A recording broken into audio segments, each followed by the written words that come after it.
another Saturday night, and this is, I guess, a little bit different. It's something you don't see every day.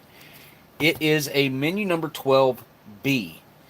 It's the more uncommon of the menu 12s from the first generation, and they only did this from 1981 to 1985. After that, I don't think there was a menu B. I'd have to double check that. Let me let me make sure that I'm giving you the right information because I'm not even 100% sure. I think that's right though.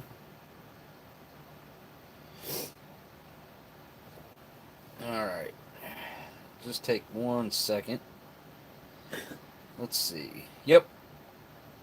Only 81 to 85. Well, 80 to 85. As we know, there are MREs out there from 1980 that overlap with the same year with the MCIs. Now, doing a little bit of research on this and from some help from K-Man, which I want to talk about K-Man here in just a minute. But doing a little bit of research, they weren't that serious about the MREs in the early years.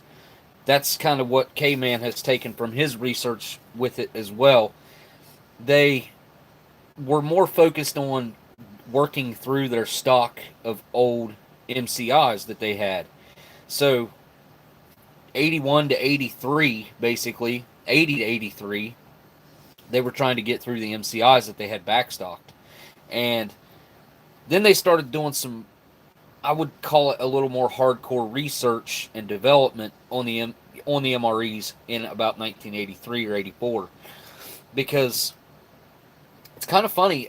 Some of the also another interesting fact or bit of information that I found, and it kind of, I don't know, I'm a little bit perplexed about the fact that they came up with information saying that MREs and ration cold weathers, which is freeze dried, and there's not any benefit to what is going on? Okay, there's not any benefit or downfall from one to the other.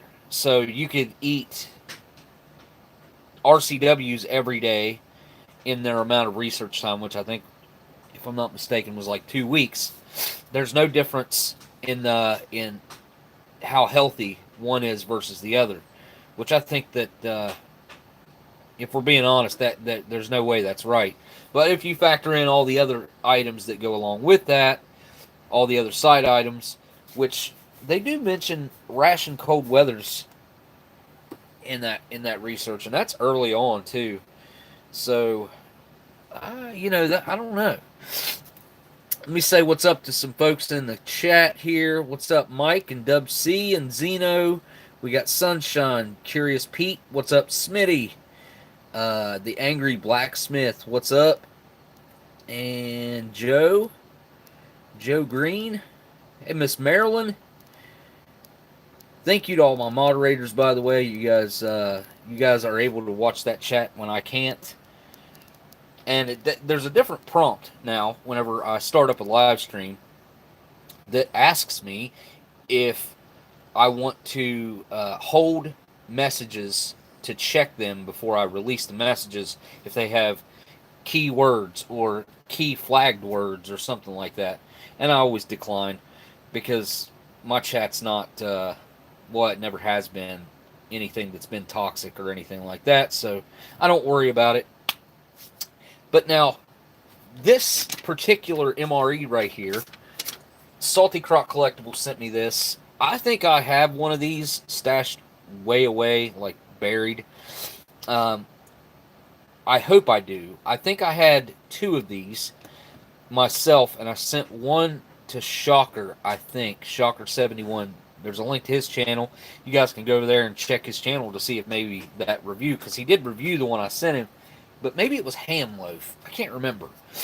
But if you're familiar at all with the MCI, you know that they had quite a few of these different loafs in the cans, okay? And in the first generation of MRE, there was multiple different loaf menus. So we had I know there was a ham and chicken loaf, which was menu number 2. There was this one. There was also a chicken loaf. Where was that one at? I know there was a chicken loaf because I sent the chicken loaf to Shocker. I'm not seeing it. Huh. But anyways, the other menu number 12, interestingly enough, was beef, ground beef with spiced sauce. And that's a pretty big deviation from one to the other. And there's different theories out there about why they used this particular menu and why if they had a bunch of this made up already to go into MCI cans, so they just went ahead and threw it in retorts, which is what they've done with a lot of the menus, were stuff that they would have put in MCI cans, and they just threw them into retort pouches and made them into MREs. And this is definitely a case of that. So, if you guys don't mind to hit that thumbs up, I would surely appreciate it, or down, either way. Not going to tell you which way to vote, just as long as you hit the thumbs up or down and let, maybe that'll kick it into the Google algorithm. Let me make a real quick post about this. Well, I guess I should take a picture first, and I'll do that right now.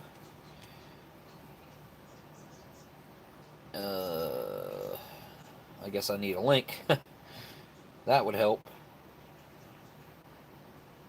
And of course, it's not going to show up. Love it when this happens. There we go. Copy.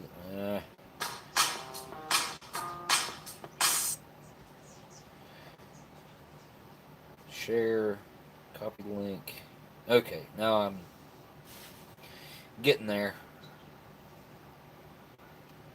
Okay.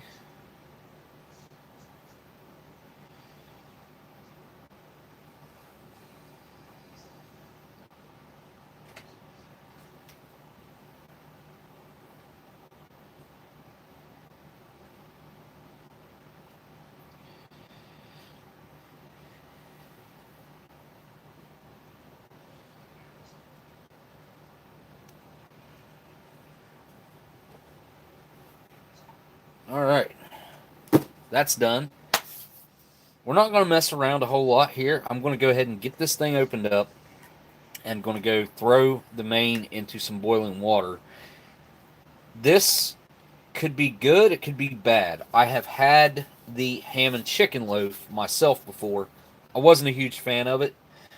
It's kind of exactly what it sounds like. It's just this pressed and formed loaf of meats. Oh, hey, I missed a super chat. Awesome. Not awesome that I missed it, but awesome that it was a super chat. How has life been, man? Well, thank you, Horny Animal, for that. And we ain't seen you in the chat there for a couple live streams, so it's good to have you. Thank you for that. Life is fine, man. It's good. So, now I meant to, oh, yeah, I didn't live stream last week because my son's prom was last week. So, the week before, did I miss one? I think I missed the Saturday before, too, and made it up or something. I can't remember. I know I had to miss 2 Saturdays. But back on track. Should be back on schedule now. There shouldn't be anything coming up that I know of on Saturdays that I can think of right off the top of my head in the near future. So, anyway, now this, again, thanks for that super chat there, Mr. Horny Animal, or I think it's Mr. I'm pretty sure it is. Now, this wasn't like this. When I flip it over, you'll see what I'm talking about. It wasn't like this, I don't think, whenever Salty sent it to me initially. I think this happened in shipping. But as you can see, this is what happens with vintage MREs. I've had this happen with some that were in what I thought to be very good condition. But this plastic on the outside just dries out, I guess, and it just cracks and becomes pretty brittle. I had, I'll give you a good for instance and tell you one that I had that was in very good condition, fully edible, from 1990 or 91. So when we had the meetup back in 2016, the first meetup, K-Man brought a case of MREs that were in really good shape. We ate the majority of that case, and I saved one to send to Sticky Fingers. And I did that not long after I brought it home. Probably, I don't know, it was within 2 or 3 weeks that I sent it to him. And when it showed up in the mail, it had a crack in it like this. So that just goes to show you and tell you that just because you see this doesn't necessarily mean, oh, come here. Come here. Come here.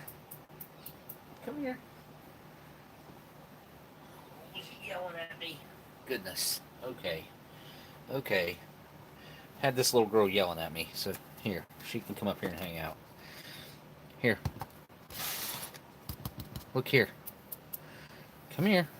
She's precious. She's got one of the best attitudes that you could ask for. She's super cool. Say hi. Say hi. She's just going, oh, I'm sleepy. She likes to cuddle. Like she'll give me hugs and stuff. She's the only one that's like that. Yes, you can hang out while I open this, I guess. She's really good though. She'll just lay there. Anyways, I can't remember what I was talking about now. Oh yeah, the cracking. I sent that one to Sticky Fingers and it showed up in the mail and it had a crack like up here on the corner. But I mean, this thing, it's not like I don't know. It's just weird that it cracked down here like that. There's nothing I can do about it. Whoa, CT with the super chat. That's my kitty. I called her. Well, I'll tell you what, CT. If you're coming within any type of range where I could drive this little girl to you, I would do that. She needs a home. She needs a home. So I'm just going to split this thing open. And thank you for that super chat, CT. Guys, there's a link to CT's channel in my description. If you like my videos, if you like the live streams and stuff, you will like CT's channel. Go over there, subscribe to his channel, tell him Oldsmokey sent you. That's awesome. I love it when that happens. Tell your friends and family, anybody who might not be in this live stream that would enjoy this, let them know that the live stream's happening and bring them on over. Which I think YouTube's kind of trying to kill my channel anyways, which is fine. Nothing I can do about it. I guess I can. I'm going to try to combat it a little bit. And I wish I've got a little bit of news that I would love to tell you guys about, but it's going to have to wait. It's pretty big. Not quite as big as the last news that I had, but it's pretty close. So that gives you any indication of what I mean. So hopefully I'll inform you guys about that as soon as I can. Bidding war on the kitty. I'll tell you what, I've got extras, so you guys don't have to bid war on it. Wait a second, did I miss another super chat? I did. Miss Sunshine, what a year this time last year. I was in the hospital and partially in my second live here. Oh, your second live stream here, maybe? Thank you to the community for being supportive and awesomeness. For being supportive and awesomeness. Well, thank you, Miss Sunshine, for that super chat. My goodness, that was definitely, you didn't have to do that. Wow. And yeah, this time last year, let's see. Yep, I believe I was sick this time last year, right around. We both got sick with the corona at the same time. So yeah, I believe I probably still was around this time too. I know it lasted with me for like, I don't know, it might have stretched out about 3 months if I'm not mistaken. I'd have to go back and check my videos, but I know I went through and talked about it every time I was on the live stream, and I did the live streams no matter whether I was sick or not. And then we got Smitty that came in after Miss Sunshine with the bidding war on the kitty. So thank you for that, Smitty. And then there's another one. Holy cow. Cyanide Cookie says, I still call dibs on the runt. The runt. Actually, this was the runt. No longer is. Okay, come here. Come here. They're all coming to visit.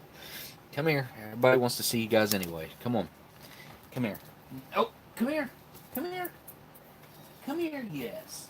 Oh, Daddy loves you. Yes. This is the runt now. And she's She won't eat food. She's the one that will not eat food. And man, Dan, if I could get one of these to Australia to you, I would love to do that. I wouldn't trust the shipping companies. I know that there's companies that ship live animals, but I wouldn't trust them. Man, you guys are killing it on the super chats. Holy cow! CT said, "I'll fight you, Dan." Well, I tell you what, man. Thank you for that super chat. And wow, holy cow! CT came in killing it. Everybody killed it on the super chats there, guys. Wow. Thank you guys so much for the super chats. I'm overwhelmed a little bit.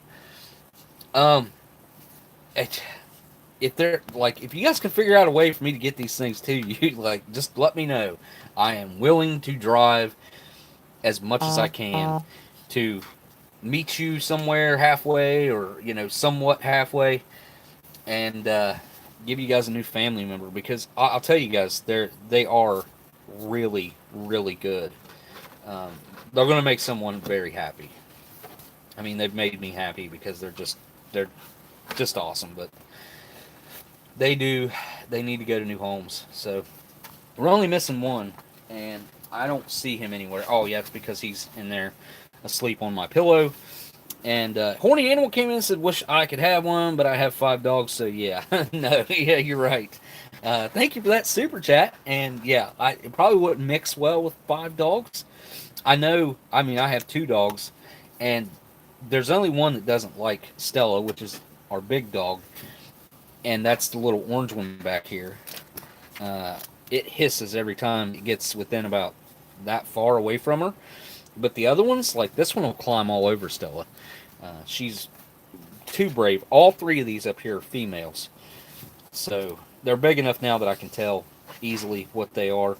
And this one right here still will not eat any type of solid food. It only will eat formula. I'm still giving this cat bottles.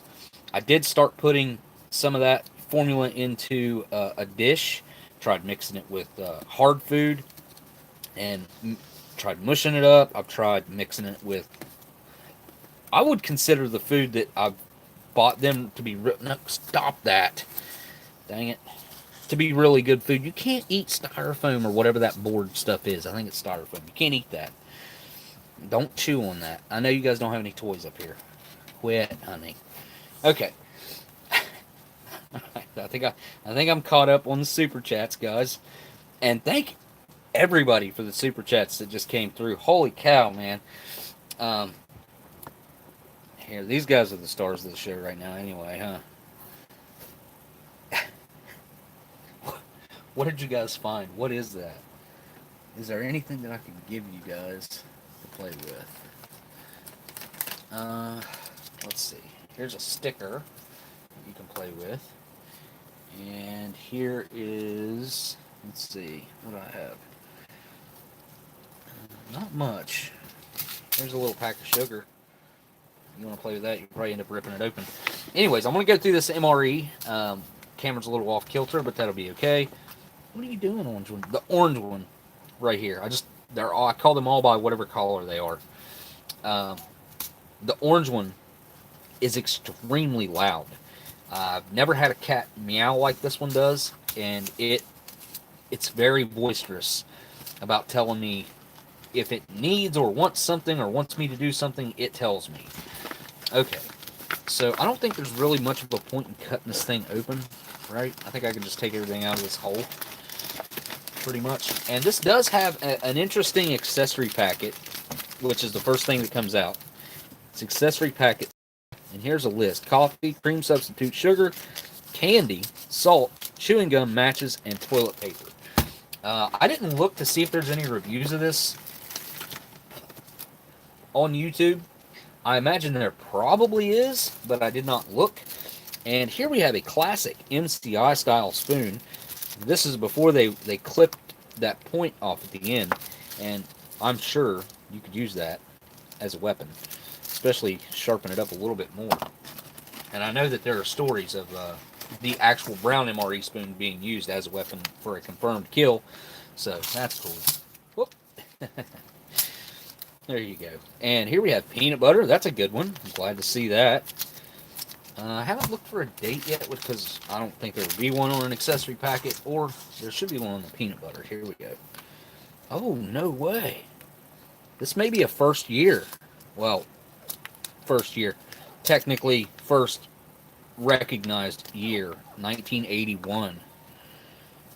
But that's an 18 and then a 113, so I don't know.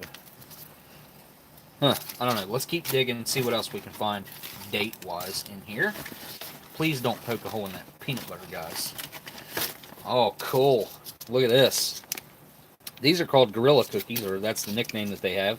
These ones are really small, too. So, again, we get back to products that they had and made were meant to go in a can. See? Those would fit right into that can. I don't know if you can tell. But they fit right into that can, which this is an old can. This is a 1952 can with a key, but same difference. Those would fit right down in there. Kind of still had the can in mind when they were making products. So, or that, or they were kind of, I mean, they didn't start doing the chocolate-covered oatmeal cookies until the MREs became a reality. So, you know, I don't know. I don't know why they made them round to fit in the can, but they did. Also, early MRE prototypes. The crackers were also round. Oh, cool. Okay. This actually feels like it may still be good, surprisingly enough, and it's Pears. Freeze-dried pears. Eat dry or reconstitute in cold water. To reconstitute, cover the fruit with water. Let soak until soft. This was made by Innovative Foods Incorporated. Starlight Street, South San Francisco. So this came all the way across the country here. And it's also, wait, is there a date on the cookies? I bet there's not. Yeah, nope, not on the cookies. So we got to get into, maybe there will be one on the crackers here. I'm looking forward to these crackers. My mouth's watering thinking about them. These are the original crackers, the best crackers. No date on these crackers either. You can kind of see some salt through there. Nope, no date on there. So there's our MRE crackers. And I guess last but not least, we have, I think that's it, yep. We have our chicken loaf. And where's the date at here? Well, that's interesting. Got like 4 bars on there. There has to be a date stamped on this somewhere. Okay, I'm not seeing a date.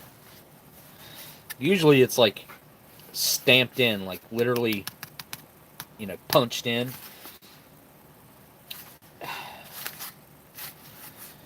Wait, right here. Maybe. Looks like a 3289. So the 289th day of 83, maybe? Huh. So that kind of negates the date that we saw on the peanut butter, which looks like, I don't know, 18/11/3. So maybe 1983, the 11th, so November 18th of 83, maybe? Could that be? That could be, right? And this was just made a little bit earlier in the year. So maybe 1983 is what we're looking at here. Now, another fun, interesting kind of deal with the early first generation MREs. Of course, you see that this main is only 5 ounces. So it's not a whole lot of food. Oh, there's Bob. Bob says it looks like 83 or 84. Yeah, that definitely looks like a 3 right there. So probably 83. So right in the middle of the first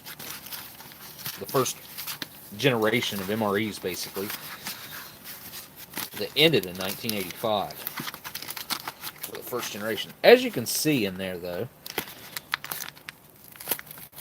this main was firmly glued into this box. For what reason, I still can't figure out, because first of all, when you shake this, okay, it's unglued. There's nowhere for it to move in there. Putting that glue on there makes 0 sense to me. None whatsoever. Why they glued these in there, I'll never understand. I'll see a super chat. I'll get that in just a second. I don't understand why they glued that in there. Oh, here we go. There you go. It says chicken loaf on there. I wonder if they used, I think they used the edible ink even in 83, I hope. Pretty sure they did. Yep, looks like a 3269. Let's see if I can get, maybe. You guys probably can't tell. It's really hard to see. There's a P245. I don't know. Anyway, I'm going to go throw this into some boiling water. Let me check that super chat real quick. It's Dub C. Dub C. There's a link to Dub C's in my Dub C's channel in my description as well, and he does some awesome stuff where he goes out to camps and obviously eats a bunch of rations and stuff, and does survival equipment and stuff like that. Definitely go check that out. Hey, Oldsmokey, those salted crackers are awesome. Yes, you can't beat the first generation crackers. I wish they would have stuck with that formula. I guess because they make you a little more thirsty, but come on. I'd much rather have the salt on them than worry about them being thirst-provoking, because typically if you have them, you're having drinks as well, or at least water.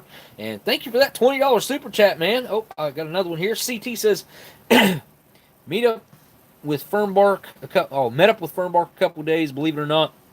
He's a great dude. No video as we were both tired and cranky. So, well, that's awesome, dude. I like Fernbark as well. I don't have a link to Fernbark's channel in my description, I don't think. But Fernbark has a YouTube channel.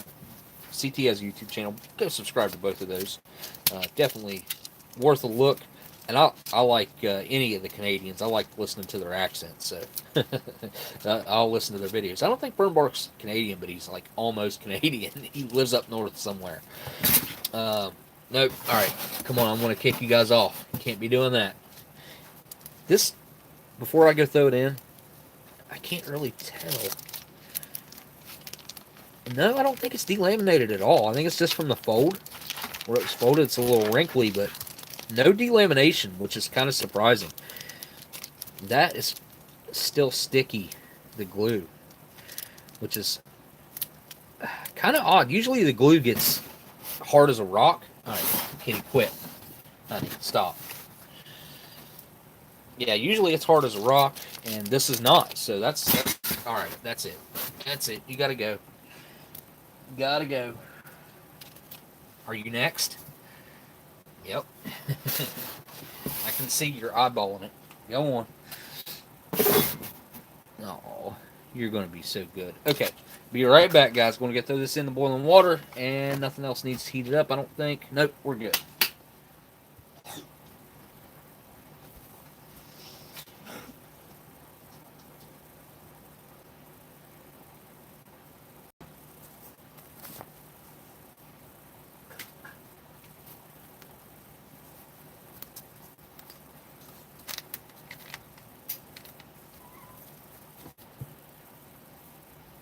See ya. Alright, I only want to leave that in there for 5 minutes. So at 30, we'll call it 34. No, at 33 minutes, I will go get that. Sorry, all, at my daughter's engagement party tonight. Meeting the future in-laws, just dropped in to say hi, so I'm hi. All right, well, thanks, Bob. Well, congratulations on that, I think. Sounds like your daughter getting married there, so good luck with that. And the new in-laws, I guess? What? I don't know. What they would... the other family that you're going to have to deal with, I guess. All right, let me get a tray. This stuff is cat toys.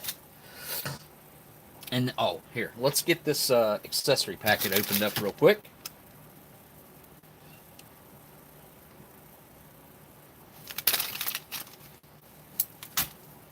Got the knife. Cut the back. This is accessory packet C, so it's kind of a good one to get. Cookies, peanut butter. Yeah, the pears still feel crunchy, so hopefully they're still edible. Okay, first off we have, ooh, nice. Good looking pack of coffee instant. Early coffee instant, 2.2 grams net, not 2.5. Holy cow, there's another super chat from Tracy Phillips. Hi, Smokey. I've been watching all of your live streams, just staying quiet, reading the chat. Maryland is absolutely wonderful. Well, that's awesome, dude. I forgot you guys did that. And thanks, Tracy. I appreciate that, man. Yeah, I haven't seen you in the chat for a while. It's good to know that you've been hanging out and watching, though. And there's Sticky Fingers saying, sorry, guys, I'm cooking, but I'm still watching. Well, thanks, Sticky Fingers, for hanging out, dude. I appreciate you, man. Sticky Fingers, he's one of the OGs. You guys got to go check out Sticky Fingers' channel. Been around for a minute, longer than I have. So definitely go check out his channel. Here is our matches, and thanks again for that super chat, Tracy. Tracy's got a channel too, guys. Definitely worth checking out Tracy's channel. D.D. Bean and Sons. White tips, and they are blackish purple. Got to smell them. They smell like matches. Here is our cream substitute dry non-dairy. I like the old school packaging. The cream substitute feels perfect, so that should still be good. The gum does not look good, though. The gum is very off-colored. Somewhat of a light brown tint to it. Got a minute and a half to get through this accessory packet. Oh no. The dreaded vanilla fudge. Oh, man. Made by Wayne Candies Incorporated. Okay, that's a company I've never heard of. Fortunately, that's not Hershey's or anything, which would have been nice, because I think they would have held up better. You can see some definite grease going on there. Give it a smell. Oh, yeah. That's a wiener. That is not good. It smells like sorbic acid has went rancid. Here we have, some Stickney and Pour Iodized Salt. This is also the old school packaging. Very, very late MCIs also had the same type of salt. Here we have sugar, 6 grams. So nice, decent pack of sugar there. Plenty for your coffee. Oh, here we have some Tuffco U.S. issued butt ration that is blue in color, which is not all that common. Blue, they only did the blue for a couple years. And there's the inside of that accessory packet. It's a little dirty in there from that fudge bar, I'm assuming. It just doesn't look right in there. I don't know if you guys can tell. Oh, it's got a horrible, horrible smell to it. If you've never smelled a chocolate item with the ascorbic acid that has went bad, then it's kind of hard. It's a sour smell that has an industrial kind of background scent to it. It doesn't smell exactly like grease, but it does have a tinge of that scent. It just definitely has that sour smell. There's nothing appetizing about that at all. Also, you get mixed in with the phosphorus from the matches that kind of adds to the scent. A little bit of the mint, the gum in that smell right there. So, all right. Do I have time? I do not. Let me go get that out of the boiling water because I don't want it to be overheated. Oh yeah, I forgot about that too.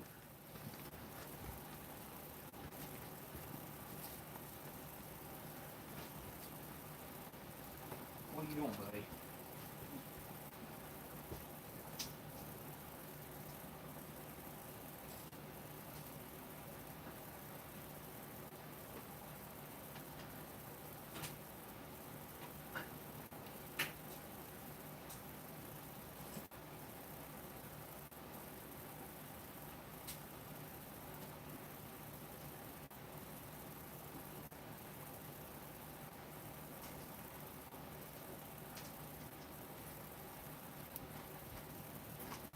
Okay. So just in case this is not good, I do have a backup meal on standby, just a main, because hopefully that's all I would need. Got this that came from Blindside like well over a year ago, maybe longer than that even. But I've been wanting to try this thing forever. I've never had one of these before. I never did order them. So that's the backup there, the backup plan.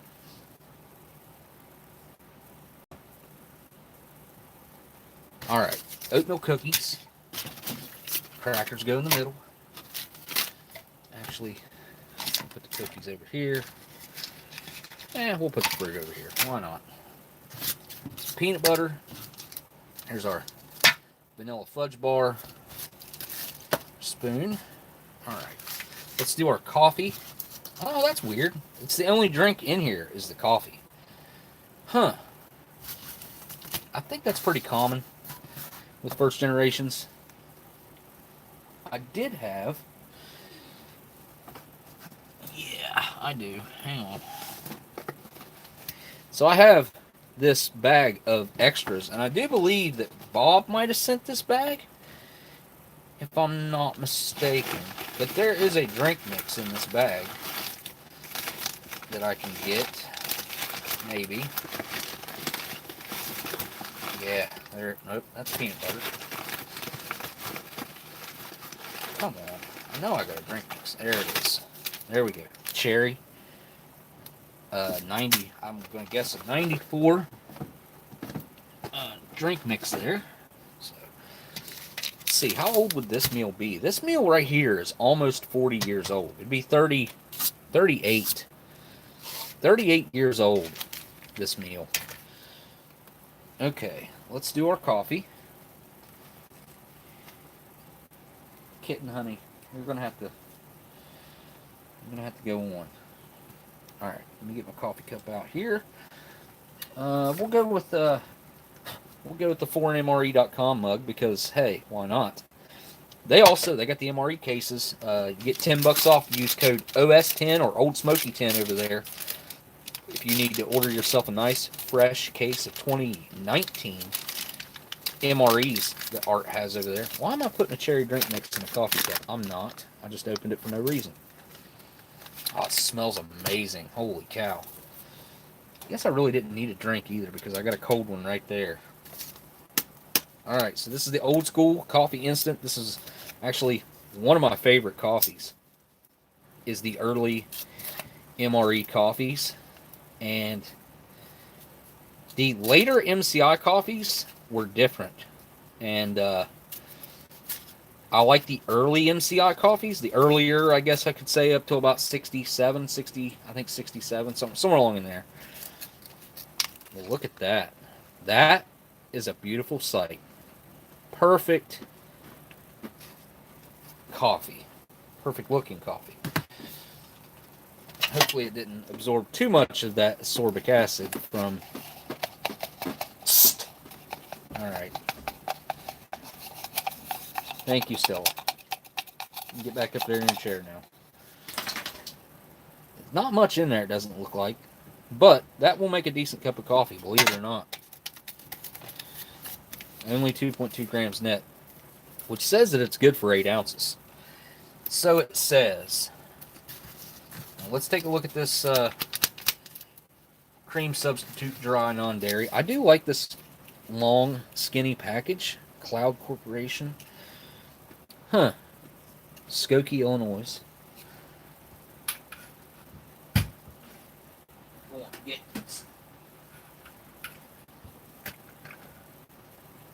Okay. Anyway, oh, this cat. Psst.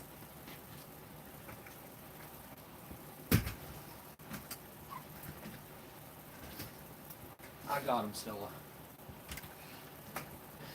Okay, again, now, I do like this packaging. Also calls for 8 ounces, so they matched that up finally, because for a long time it said 6 ounces on the coffee. Ingredients, corn, syrup, solids, partially hydrogenated vegetable oils, what are the parentheses, stop, reduced minerals whey, sodium caseinate,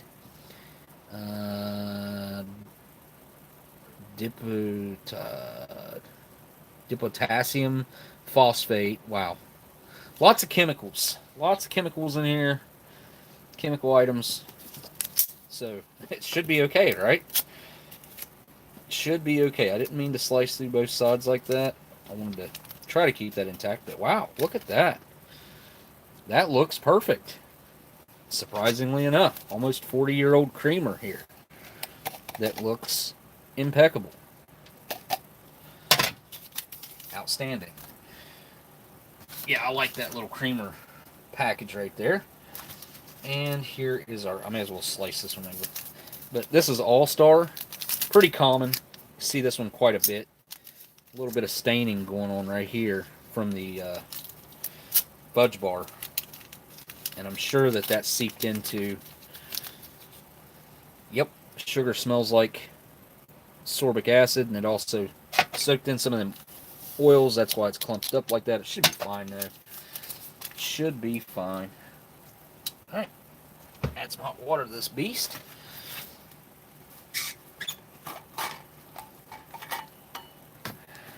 Alright, here we go.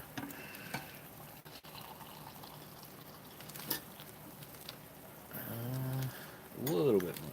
Right there. That should be good. So, no, you can't. No, no, no, no. Oh, I know. This is a little baby. This is a little baby. Oh, little baby. I know. I know. I know. You're going to have to wait till I get done for me to feed you, though. It ain't been that long since I fed you. Okay, let's set this off to the side. And got to get us a cup for, maybe, get all these cords out of the way. Got to stay plugged in or it'll die. I'm going to be using the Pink Floyd cup for the cherry drink mix. The wall. This does look a little bit clumped up, but not bad.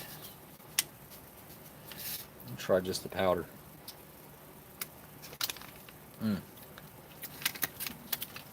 It's just like eating a pixie stick.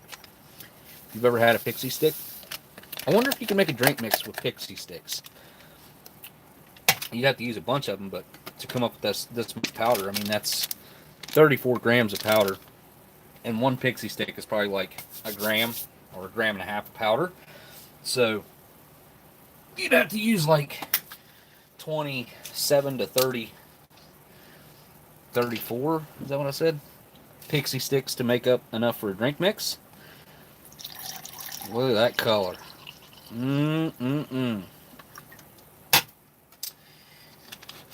How much water does this call for? 12 ounces? Okay. So this cup will hold right at 12 ounces. I'm not going to fill it all the way up. It makes it a little strong. And we got a short spoon we're working with here, so I'm going to grab a long one of the old MRE Nation spoons. Give that a stir. Of course, there's a link to MRE Nation and Minotaur. Discount code OS10 for that as well. That gets you 10% off your whole order over there. Pretty much, that's pretty similar to what I got going on there. foreignmre.com, which that one gets you $10 off on a case of First Strike rations or a case of MREs. Alright, first things first, got to do the crackers. Move the microphone down here. Let's see if we get a hiss on these.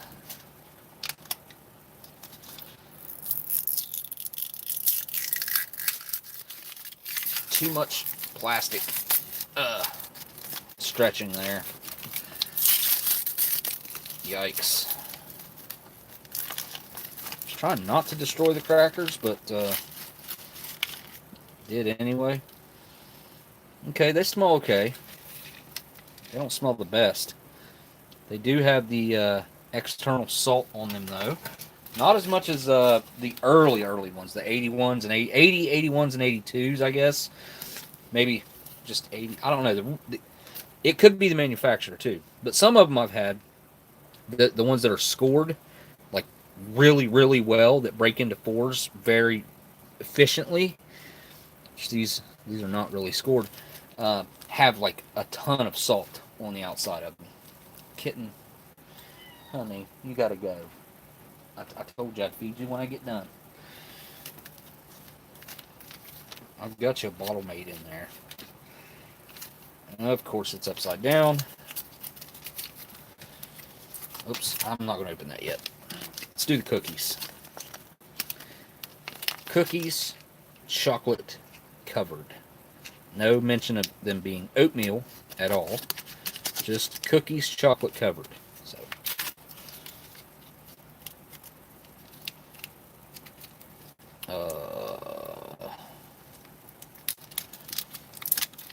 yeah, the one little kitten won't leave me alone. Oh, wow. Okay. Look at that. Look at that. That is a sight. Oh, they smell so good, too. Wow. I've seen those go bad before. The old round ones, I've seen them go bad. Alright, let's give this a good, solid knead. Needs mixed up. It wasn't hard, though. It was still pretty soft. Just could tell that a little bit of the oil were separated out and needed to be reincorporated back into the mixture. So,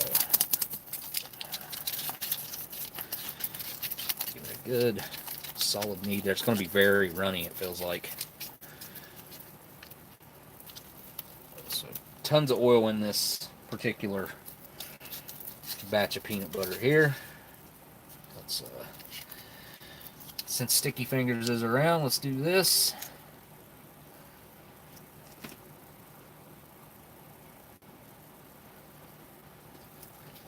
Peanut Buddy, what's up? That's a Sticky Finger classic right there. Good old Peanut Buddy. Sorry guys, move the microphone back up. There we go. Alright, let's take a look at this thing of Pears, hopefully. Okay, something I've noticed. The first generation of freeze-dried fruits, they were, I guess, working on their vacuum sealing. It just was not up to par. That, or they always got pinholes. Something.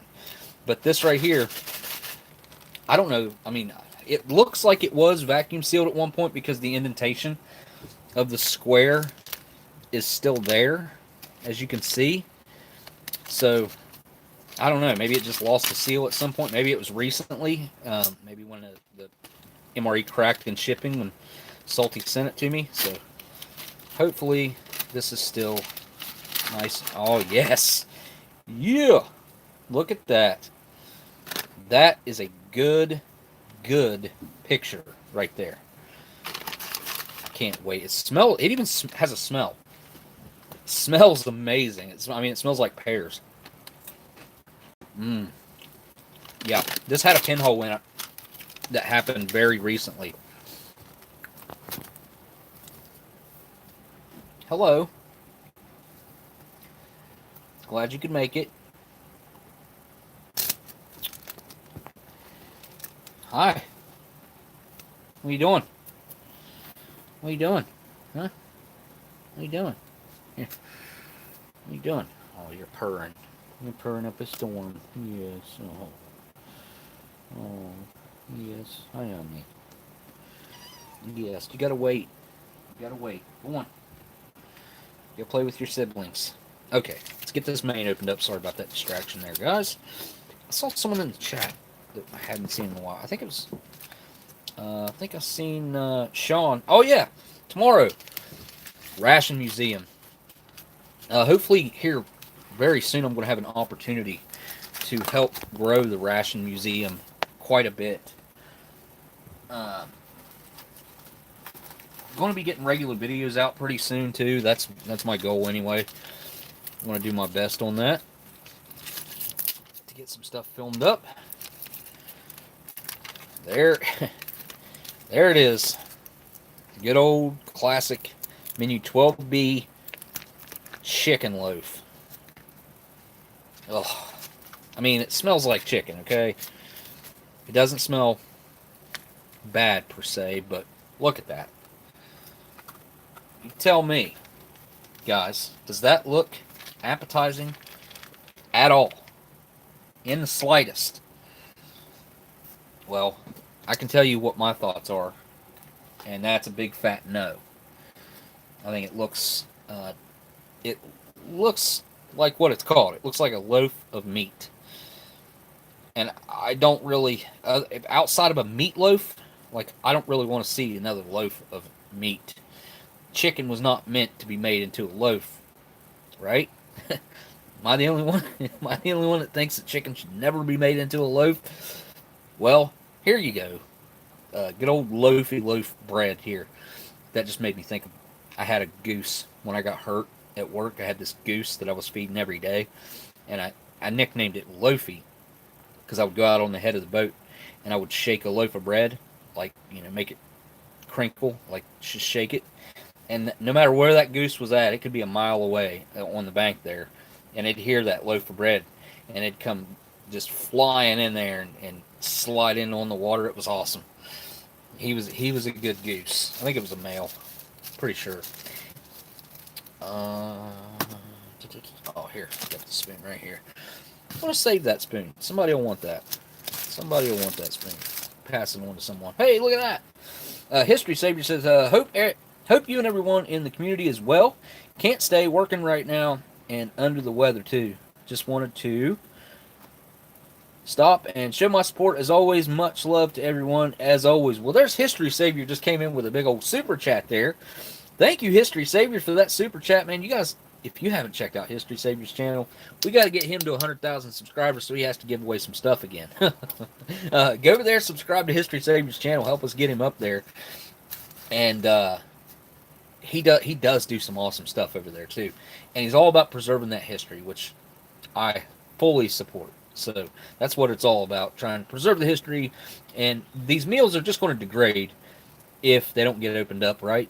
It's not, I wouldn't say to open everything, but some things you can, after you gain a little bit of knowledge, whether or not it's going to be better off to go ahead and open it up, or whether it's something that you'd say, well, that can stay sealed and it's not really going to hurt it to just stay sealed for the next, I don't know, 30 to 50 years. We can leave that one alone. Some things, it's just better to go ahead and get them opened up. This one right here, with the damage that it already had, I mean, it didn't make sense to try to preserve that any longer.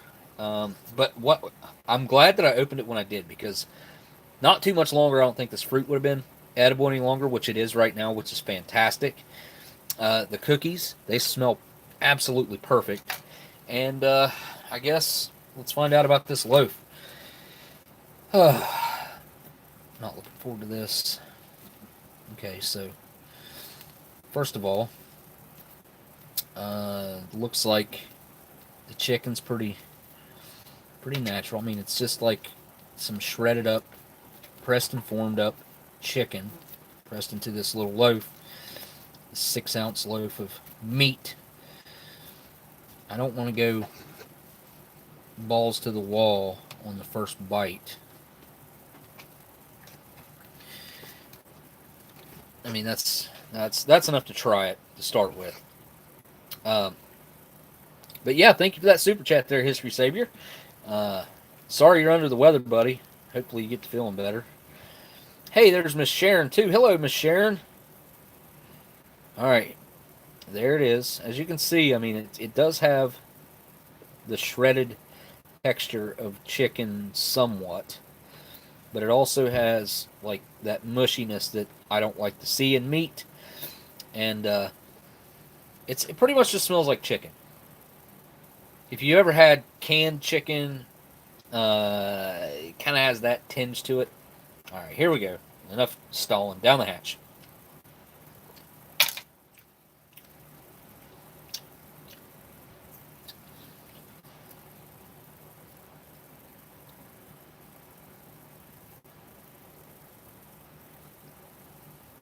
Okay. Well, my first impression is I'm still chewing it.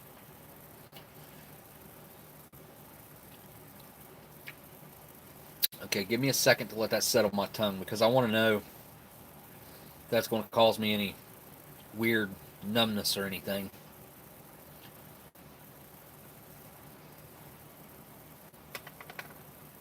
So far, so good. I mean, it really just tastes like chicken. It doesn't have any off taste to it other than a little bit of retort flavor, which is metallic. Definitely has a little bit of that metallic that's rubbed off on it. So let me give it another try here. Bigger bite. Let's see. Okay, it's salty, by the way. Appropriately coming from Saltycroccollectibles. I mean, it is juicy. There's a fly. Come on, man. I haven't even seen a fly in my house.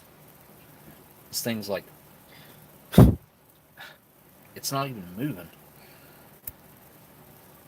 It's not scared of me at all. Get out of here. Come on, man. Do not land on my food. So it's a little bit greasy, okay? Yeah, must be good. It's fly approved. That's true. That. Yeah, they don't really. I guess they do. They go after rancid meat. So, a little bit of that coating on the inside of my mouth, and I can't really tell if it's affecting my throat or not. I kind of think that it might be. I have a little bit of a burning sensation in my throat right now, which I can't really tell. I can't really tell. Let me cleanse my palate really quick with the... I'll use the coffee. That way the cherry's not overpowering. Give the coffee a try, which I never did. Never did mix this coffee up. I better do that. You guys can hear the orange cat in the background making its noise. Listen, kitty, you've got to go. Go on. Go.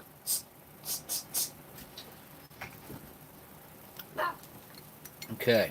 So that creamer did leave a little bit of a kind of a coating on the top of this. You can kind of see a little bit of it floating around there. Give it a try. Oh, that's so good. Oh yeah, I forgot about that. Okay, hang on. I gotta have another drink of this coffee. After the next bite, I will use this to down it. I haven't checked the date on this or anything, but should be able to find out pretty close, because Georgia tax of 5.14 cents, so, or 5.25 cents, so 5.25 cents in Georgia. Find out when that was their state tax, how much, for how long that ran, and that'll give us a range on this particular can. And it, yeah, fly, you're about to die. Taking my hat off, you're going to die. If I could take the fly outside, I would, but I'm not going to do it. I'm just not going to try to catch it and put it out. Boom. And of course I had to knock other stuff over in the process, but I do think that I got the stupid fly. So that's a plus.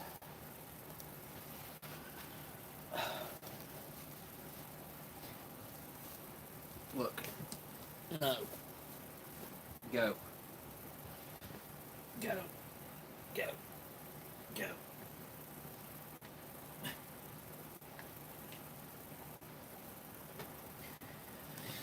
Okay. All right. So anybody who has time to Google that maybe right now, you can see what... that's what I was just saying. I'm going to guess probably like mid to late 70s on that. Probably. I didn't get the fly. You got to be kidding me. Oh. Hopefully I got it that time. Alright, you guys are going to drive me absolutely insane. Go on. Go. Go, go, go. Okay. Yeah, I want to go for another bite of this and see if it was affecting my throat or not. That's a big bite. And it does have a lot of chew to it. Look.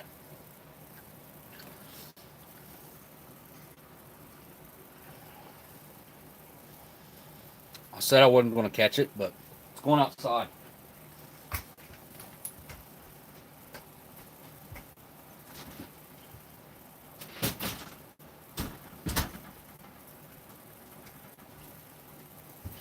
Aha!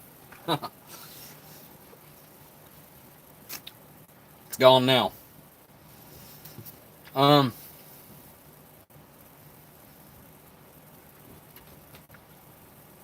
I think it's okay. From what I don't know what was going on with my throat there.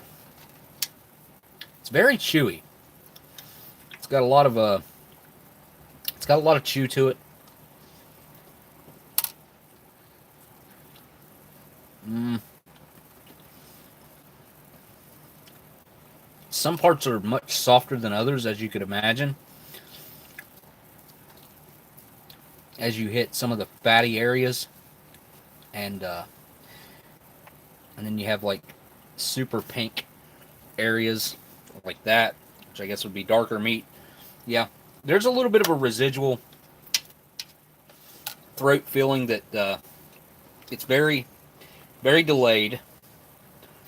I mean, it comes in, I mean, literally a minute or two after I've eaten it. Yeah, I'm done with it. I don't, it's probably edible, barely. I think you could probably get away with eating this and it not make you sick, but it also might. Like it's right on that line of being safe to eat. So especially with the throat feel that I'm getting here, and it's not a burn like I'm used to getting from food. This is like a very underlying and it's very slow. It's slow coming on. I said I was going to do this to rinse that out, and this thing feels like it's only about this full, and it's very odd size too. It's a 14 ounce, which is not common. Common is 12 ounces. Or you go up to the tall boy, which would be 16. So, and I do think that, I mean, I think this thing's leaking from somewhere. Oh, I don't know. Oh, look at that. I'll be daggone. It does have a freaking pinhole in it right there. You can see that plain as day. Huh. Interesting. Okay. Well, I wanted to open this. I probably should open this from the bottom, since how it does have a hole down there. And as soon as I pull that tab on the top, it probably start leaking out of that hole. So, hopefully, no, I don't think I'm going to be able to do it. I don't think I can poke the holes in. I'm going to give it a try. I'm going to have to hold it off to the side here, though.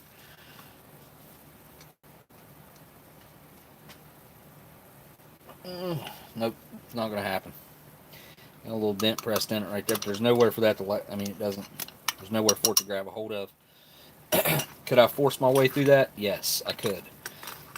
It just seems like it might end up spilling, though. I hope that doesn't start leaking as soon as I pull the tab on the top, which it very well might.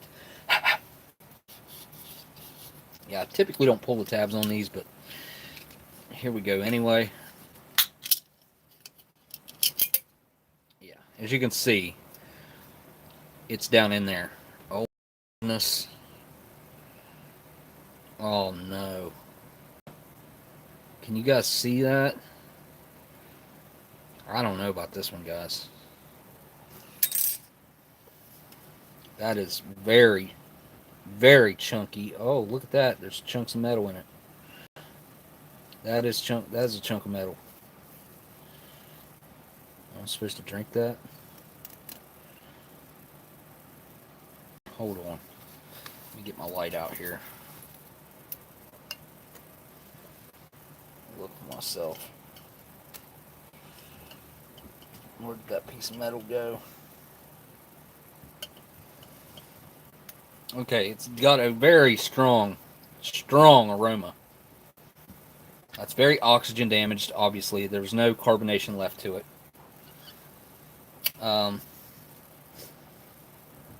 It smells so bad it makes my mouth water in a bad way. Well, I don't know if this is going to cure that burning in my throat or not, but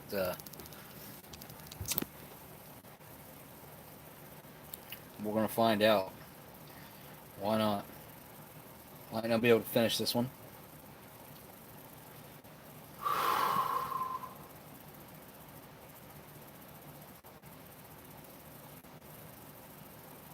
I don't. We'll see. Let's just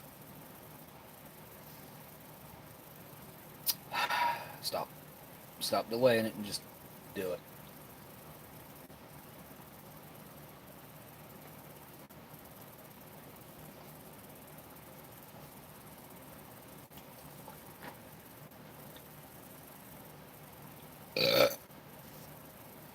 Nope. Oh.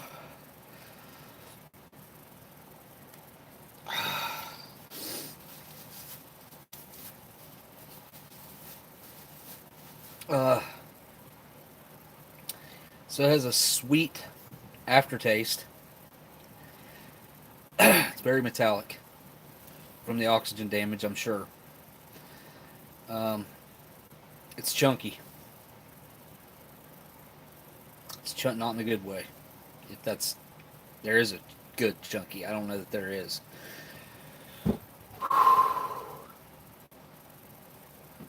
Didn't even mention what this is. Made by Carling. It's Black Label. Baltimore, Maryland. And also Belleville, Illinois, and Frankfort, Michigan. Oh, Natick, Massachusetts. How fitting. How fitting. Interesting. This one obviously came from Georgia. Or it was sent to Georgia and then stamped on the top. That would make more sense. And there's chunks in the top. I don't want to see them. I don't want to look at it. Now with more chunks. Good. That's a good one, G Schultz. Yeah. Okay, here we go. Can't. This is.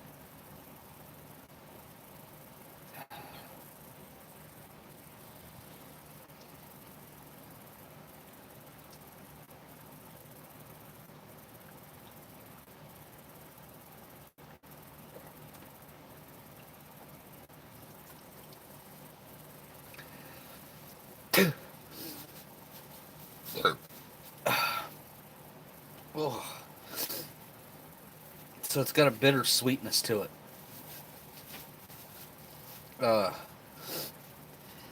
Along with the metallic aftertaste. Let's just look at this. This is just what's in the lid. Look. See that? That's the little stuff that's left behind just in the rim. Very, very chunky. It did, surprisingly enough, take care of that burning sensation that I had going on in my throat. So I guess there's one thing that was good about it. Didn't really take much of a look at it. The world's leading international brewed beer. International brewed beer. So it looks like it did start to leak down there a little bit, maybe. Unless that came all the way from... It did. It came all the way from the top. There's all those locations. But look at that. Natick, Mass, guys. Excuse me. Excuse me. You don't see that very often on a can like this. So, World War II, beer was a huge part of rationing, especially for the Germans. Germans, they had to have their beer. You can probably still pick up the beer ration, the ration beer bottles, the German ones, on eBay, I would say, because there were so many of them made. I think they had those little flip top porcelain lids that would close them off. Yeah, shout out to Massachusetts, no doubt. I believe that's where G Schultz is at, if I'm not mistaken. Or wait, yeah, no, wait, you're near Boston, right? He does have that Boston accent too. I can't remember. I'm pretty sure somewhere along in that area, New England for sure. All right, moving on to let me try a cracker, just on the thing here.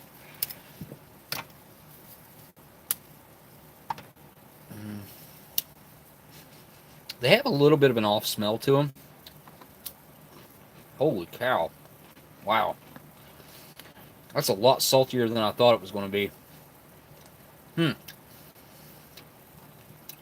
It's so toasted that it almost has like a little bit of bitterness to it. Very crunchy. The texture's fantastic. Well, even though I really don't want to eat any more of this, I'm pretty sure that if I was eating this back in the day, this is probably how I'd eat it.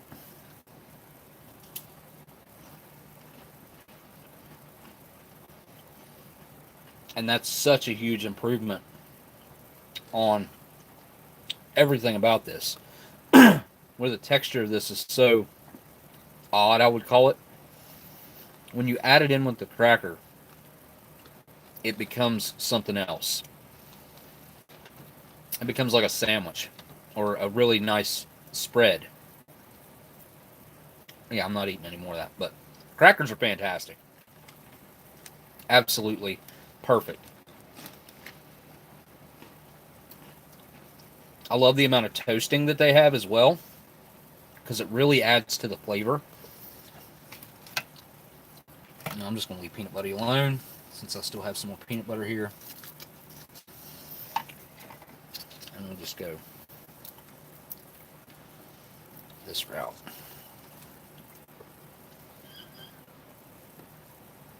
As you can see, the peanut butter is very creamy. Looks fantastic. Haven't tried it yet, so let's find out.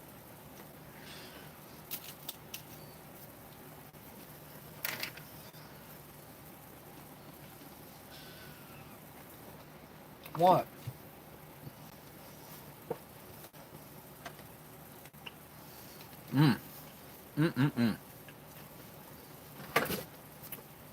Come on.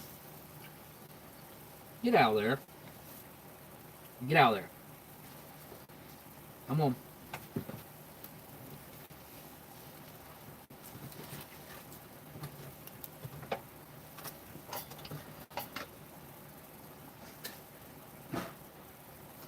No.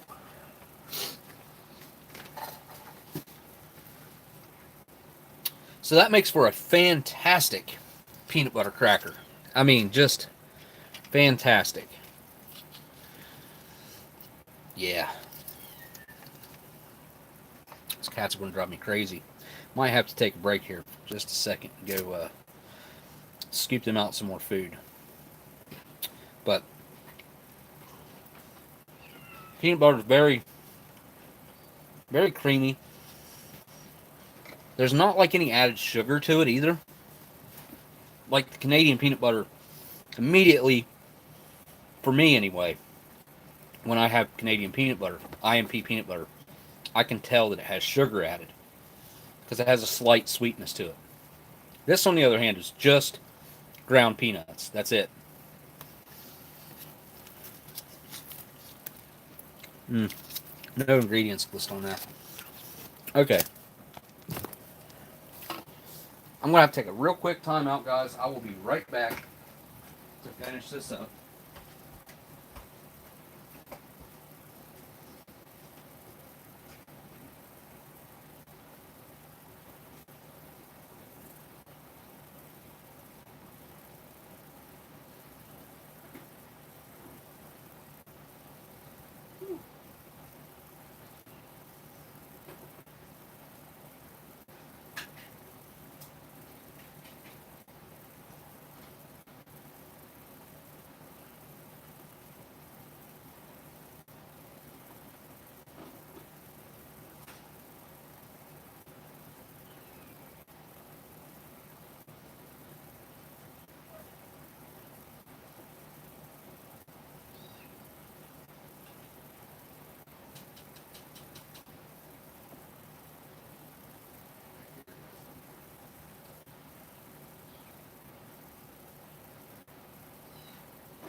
Okay, sorry about that, guys. Had to take a quick break there, though. They were going to drive me nuts. Time to get into the Gorilla cookies. And these things smell so good. They really just smell like some decent chocolate coating. Nah,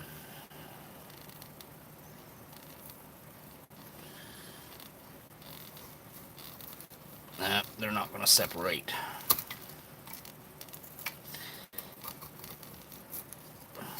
Wow. I wonder if those ever were meant to come apart. Or if they ever came apart, like, when they were new or fresh. Because I can't imagine that they... I think they were put together right after they were coated. And I think they were pretty much permanently sealed together. Let's take a look at the inside of that cookie. Is that even an oatmeal cookie? I don't know that it is. It almost doesn't look like an oatmeal cookie. It almost just looks like a sugar cookie. Can't really tell by the smell either. Got it all over my nose and my mustache. Alright, here we go. Let me just give it a try. Down the hatch. Mmm. Mmm.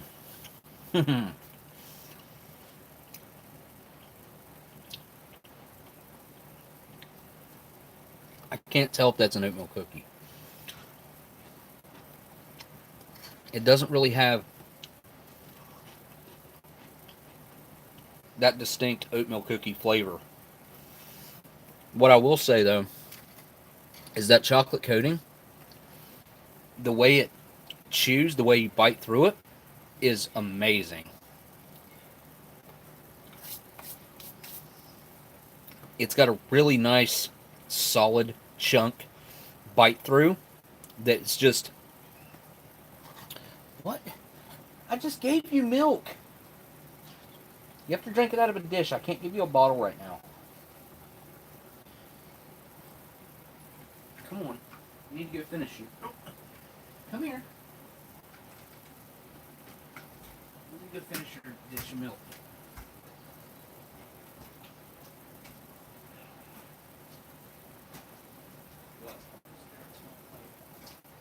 You need to cut them off for an hour, feed the dogs. Okay.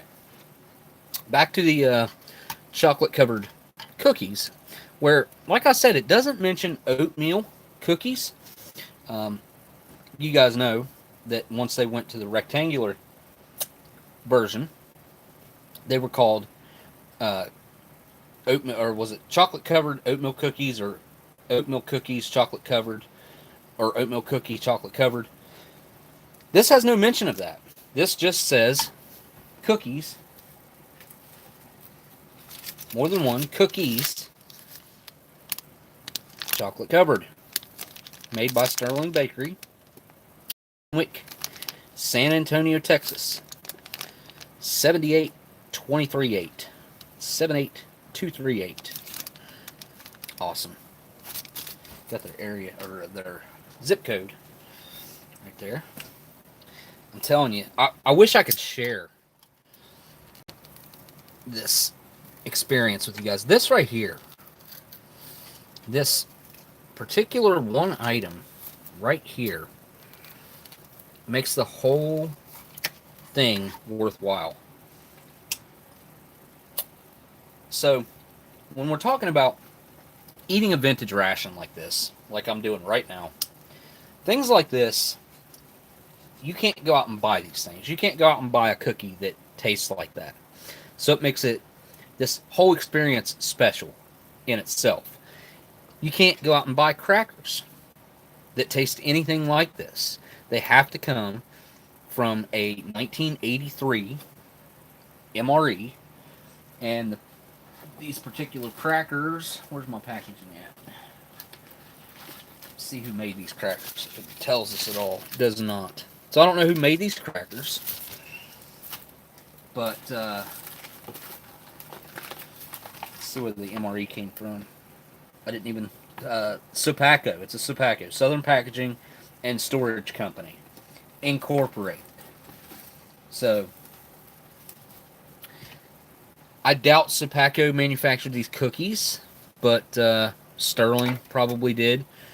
Or wait, not the cookies, the crackers. I mean, Sterling Bakery, somewhere like that. But the crackers also make this a special experience. I mean, it's just not something that you can do every day.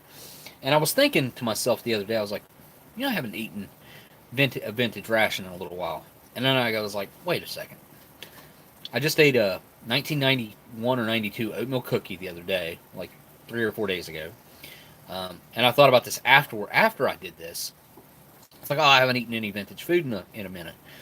And I also had freeze-dried fruit out of a 90 or 89. And it's like, I didn't even think about the fact of, I wasn't opening a whole ration. I had these side items.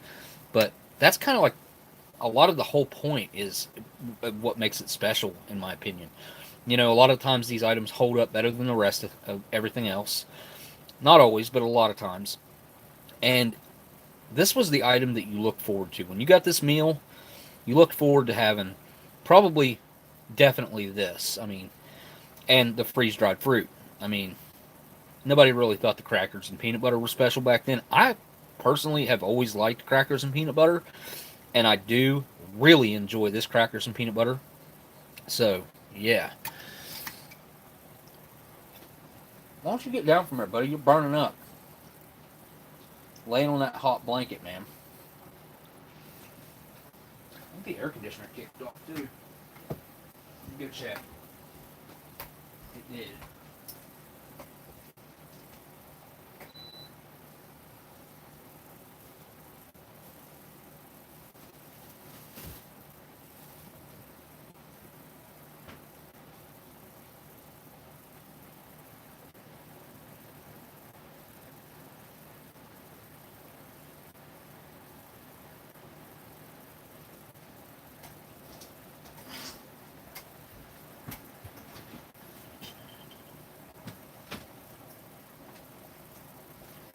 Anyways, my point was, so if I could suggest, if any of you guys get your hands on an older MRE, experience those desserts, experience those crackers, experience that peanut butter.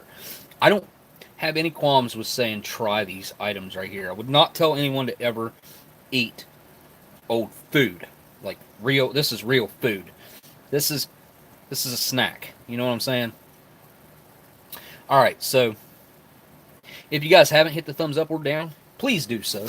Let me see if I can try something even higher on the gross scale. I think I have one of these saved back like this. This is not a good example to save back anyway. So, oh yeah, look at. Oh no, what is that? No, no, no, no, no, no, no, no, no. Oh no. Okay, so first of all, it smells like SHIT. It smells awful. It smells like crap. As you can see, it's very dark and light. And then we have this white residue, which is fat separation, I'm going to assume.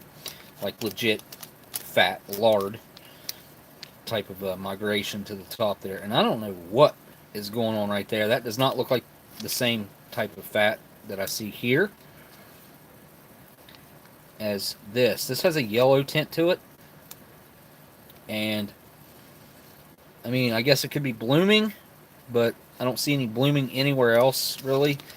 And I wouldn't consider this to be blooming. This is something different. This is actual like fat seepage.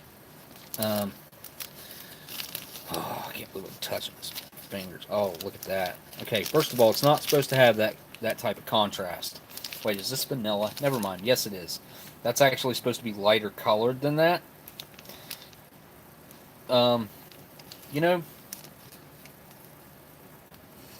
Typically, I would say I probably wouldn't even mess with this. It looks like it's a peanut butter. That looks like peanut butter in the middle, basically. Tell me that doesn't look like kind of like that dry peanut butter that you get in stuff like this. It smells horrendous. I don't know. I mean, it's so bad that it takes your breath away. It's very pungent, very industrial. It smells similar to moldy, mildewy type basement type scent, except tweaked with some chemicals and intensified, multiplied, whatever. I'm going to take a little nibble.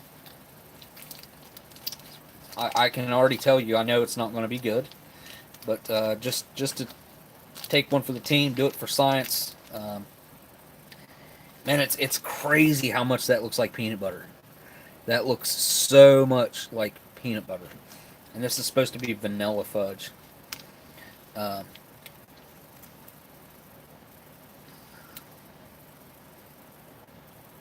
a big bite.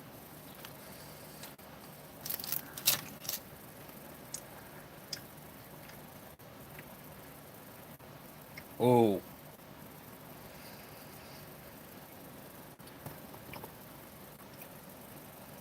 Go on. Oh.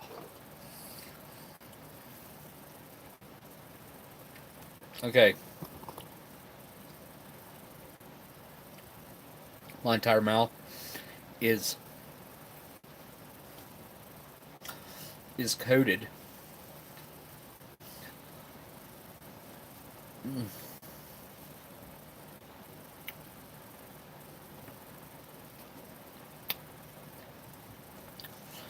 With a very thick layer of I don't know what. When it gets that coating going on inside it, just like if you eat one of those like donuts that coat your mouth, that's what this tastes like, or feels like. The back of my tongue on the sides is burning like intensely. I knew that was going to happen. Knew that was going to happen before I even done it.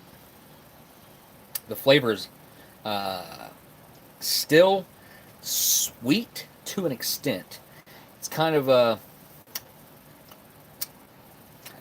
it's very difficult to describe the flavor that comes along with eating something like that. That's no longer really food. It's more of a it's trash, pretty much. You just you just kind of I just ate trash because I knew beforehand. I knew it wasn't really going to be food any longer. It's definitely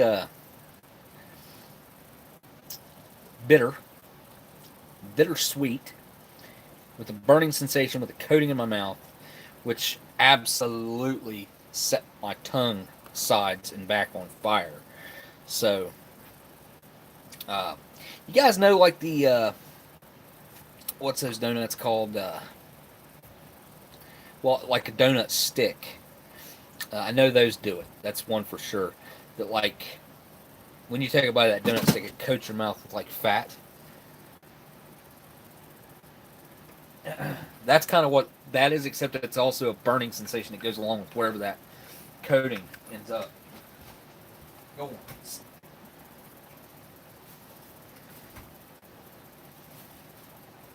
Get out of here. Smash somebody. I open the doors and turn the air on, bud. I know you're hot. Ethan, feed the dogs.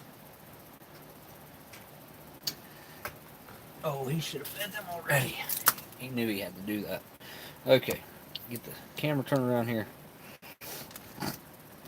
Yeah, that stuff's pretty unique when it comes to the flavor that comes along with vintage. I took way too big a bite too. Even though that doesn't look like a big bite, it's more than you should eat of something like that. It's just not good. Definitely has a bitterness to it that just, and it does kind of even resemble and feel. It kind of feels like that, like a dry peanut butter, like an old Reese cup. You guys have ever had a Reese cup been sitting around for like 8 months to a year. Oh, the peanut butter inside will dry up. Why did I eat that? I wasn't even thinking about it. I just did it. I will say it's sweeter than it should be. As nasty as it is. All the bad ones just make the good ones that much better. That is so true. That is so true. Because you got to go through like 10 to 20 bad ones before you end up with a good one. Then that good one, like, you savor it. And it becomes this special event and experience that doesn't match up with anything else. And I got to say, enjoying this cookie right here makes all of this worthwhile. Really does. This cookie is so good.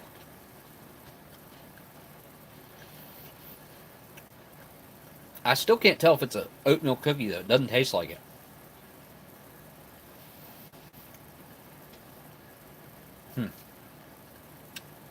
Probably is. Just tastes like a sugar cookie, kind of. Like a well-toasted sugar cookie. But like I was saying earlier, I wish I could share this with you guys at home. Even if you could just smell it, would be that much better. Because this is really pleasant chocolate sweet scent to it. My bad, guys. Yeah, I don't know why I ate any more of that. I just tore a piece off and just ate it. Like, I don't know. Let me just say this, too. I've had worse than this. I've had 10 times worse than this. This is not the worst I've ever had. This right here, you could eat this. It doesn't taste anything like food or good. I mean, I can't say it doesn't taste anything like food because it does have a sweetness to it. But it just tastes like bad ascorbic acid. And then, look at these pears. I mean, they're just looking fantastic in there. Like little pebbles of goodness.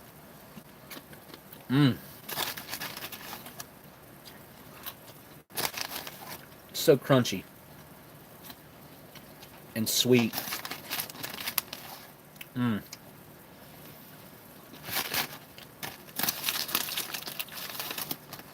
This tastes like pear candy.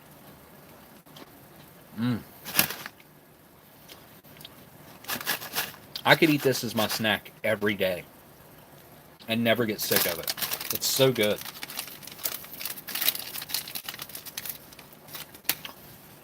I like pears, though. A lot of people don't like pears. Well, I don't know, a lot. People don't like pears. Those are fantastic. I got some cherry drink to follow that up with, too.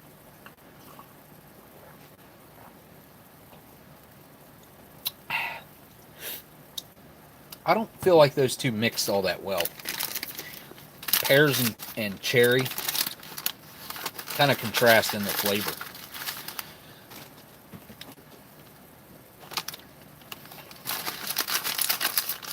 And this stuff is soaking the moisture out of the air very quickly.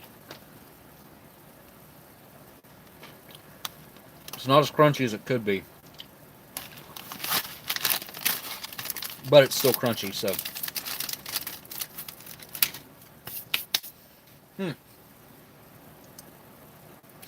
I must say, that coffee, or that cup of coffee right there, is like virtually perfect in my eyes, in my opinion. I love this era of Type 2. Or is this Type 1?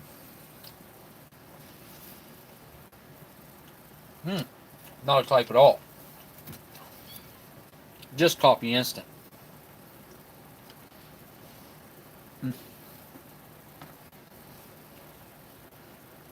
Get out of there, cat.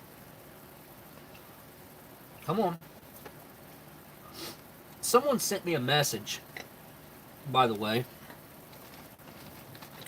Can't remember where I seen it. If it was on the live stream, I can't remember. The person that sent the trays and the cocoa beverage powder and the noodles in butter flavored sauce. But they did tell me that those noodles and butter flavored sauce came out of a meal that was horrible. That the main was absolutely rancid. So there's no hope for those noodles and butter. They typically don't hold up even if the rest of the meal holds up, but especially if the main's gone bad, those are going to be really bad. So peanut butter and crackers mixed with the coffee is great.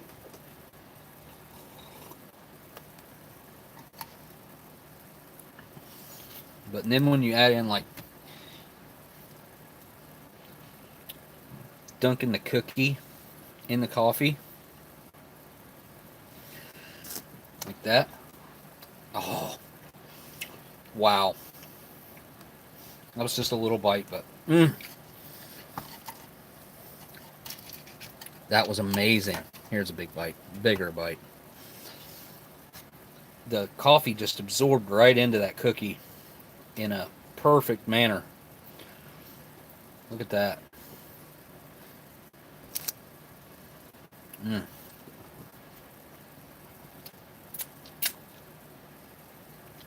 That is perfection.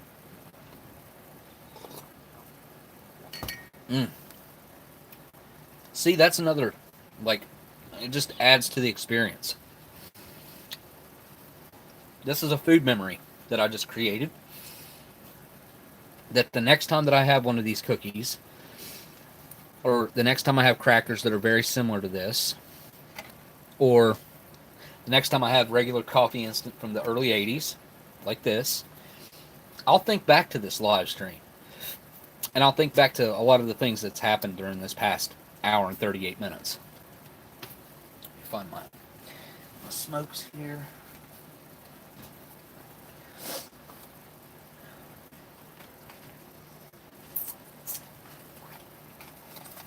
Yeah. Okay. But no, if anybody is actually really honestly interested in a cat, email me. And like I said, I'm willing to drive a good ways towards you to meet you if you would really seriously want one. Excuse me. Ooh, that's what that tasted like. Nice.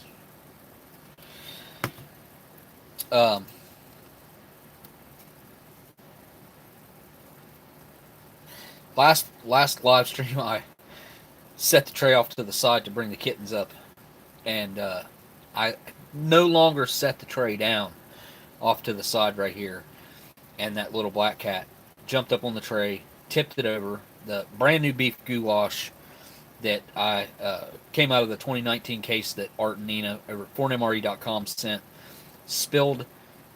Every single thing on the tray was flipped over upside down onto the carpet, and I had to clean that up in the middle of the live stream. I lost like half the audience during doing that. It was just a whole awesome thing. Madman on Fire, what kind of cat? Got a friend looking. I've got 4 of them, actually. They're kittens. I can show you. I guess I can set this tray off to the side here. I think I have a solid place to put it where they can't tip it over. Let's see here.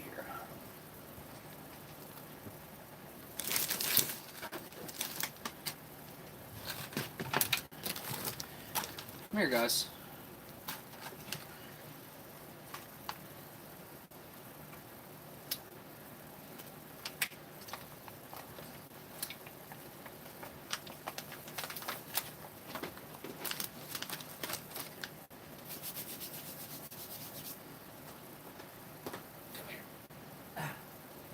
Come here, guys. Come here. This is one.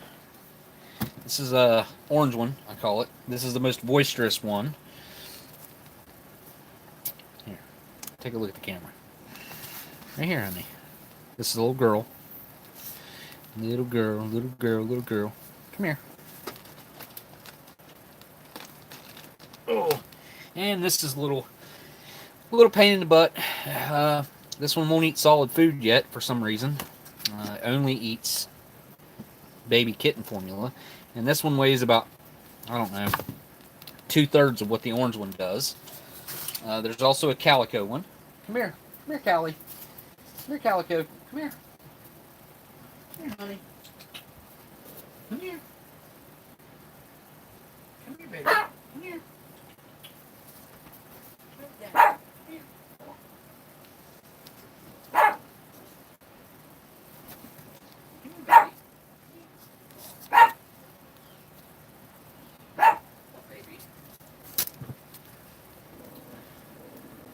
Oh, just missed the gray one. And here's Callie. There she is. Oh, come here. Come here, gray guy. Come here. Come here, little Gigi. Come here, little Gigi.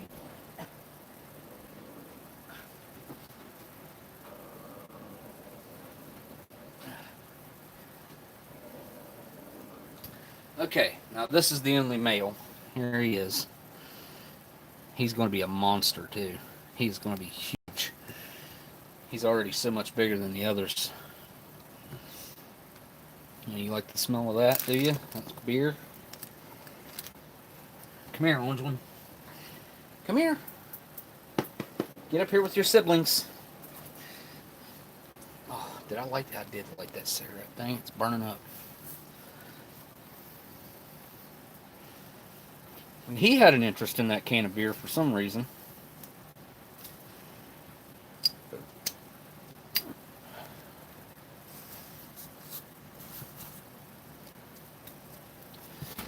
What are you guys doing? Huh? Come here, orange one. Come here. He just got scared of his own shadow. That was pretty funny. Come here, buddy. Come here. Come here, little girl. Sebastian, that's enough. Ethan! Dogs! Hey, what's going on, Karsten? This is the time I need to take to just chill and talk to the chat. Talk to you guys for a few.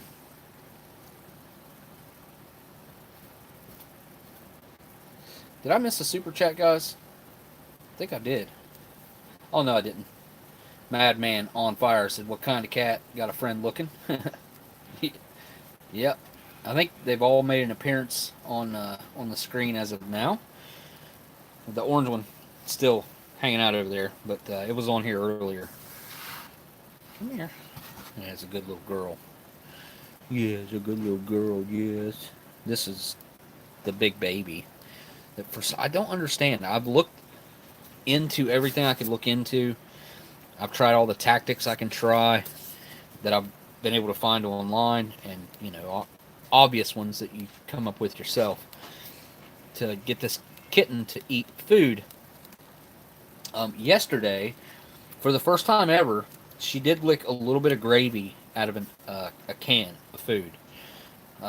So that's something, I guess. That's better than her not trying it at all. So I'm glad that they're trying, or she's trying to at least taste some regular food. What's going on, Gravy One? Yeah. Molder13 says, oh my god, late to the show, we'll have to watch the replay, and I missed Carling's Black Label. Oh, yeah. Yep. Welcome back, Smokey. Yeah, I did take a week off there, so it is great to be back. I mean, when you take 1 week off, you're off for 2 when you're doing what I'm doing here, so it's kind of odd not doing doing a live stream for a 2-week stretch, basically. So it's great. It is great to be back, and thank you for that super chat. Thank you for that super chat, Molder. I really appreciate that. And the camera's a little crooked there. Did you guys hear the orange one? She is crazy. Crazy loud. Such a little weirdo. This one couldn't be more precious. She really is. But yeah, you guys hit me up in the email. I mean, I like I said, I'd be happy to drive a good ways towards you to give these guys a good home, because they're going to get a new home this week. They have to go. They have to go this week. No matter what, they had homes, and still going to try to get those people to take them. My son, this whole time, said they had homes, and they don't all have homes. So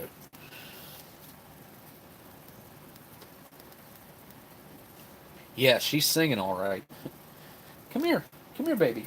Come here. Come here to dad. Yeah, yeah. She's she is by far the most playful as well. Come here. Her and the gray one. Hi, honey. Come here. She's just all about playing. She loves to play. Nope, you can't go that way. You can't go that way. It's just not going to happen. Come here, little orange one.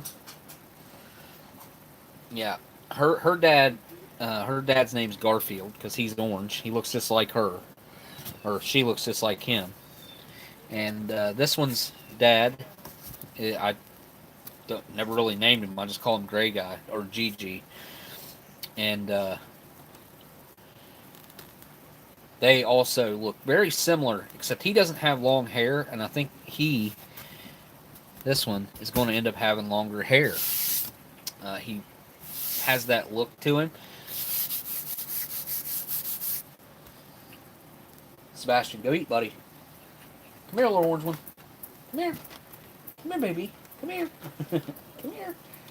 Come here, silly. Come here.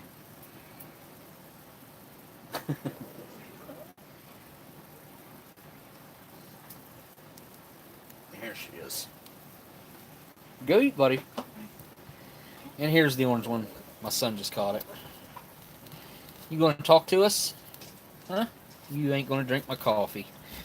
You're already hyper enough. What you got on you there? What is that?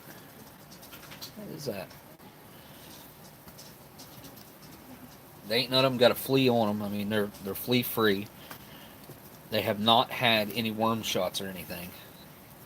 Which I don't even know that they're... I guess they're probably just now old enough to get them, maybe. Maybe. Oh, don't poke a hole in that. No. Your guys' teeth are like razor blades.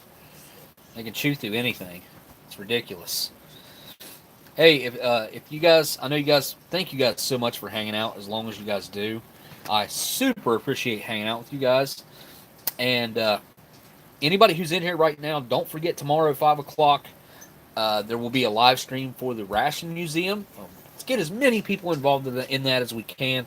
Let's start spreading the importance of how rations have changed the world and changed our everyday life and how important they are. So the museum is going to be a huge part of that.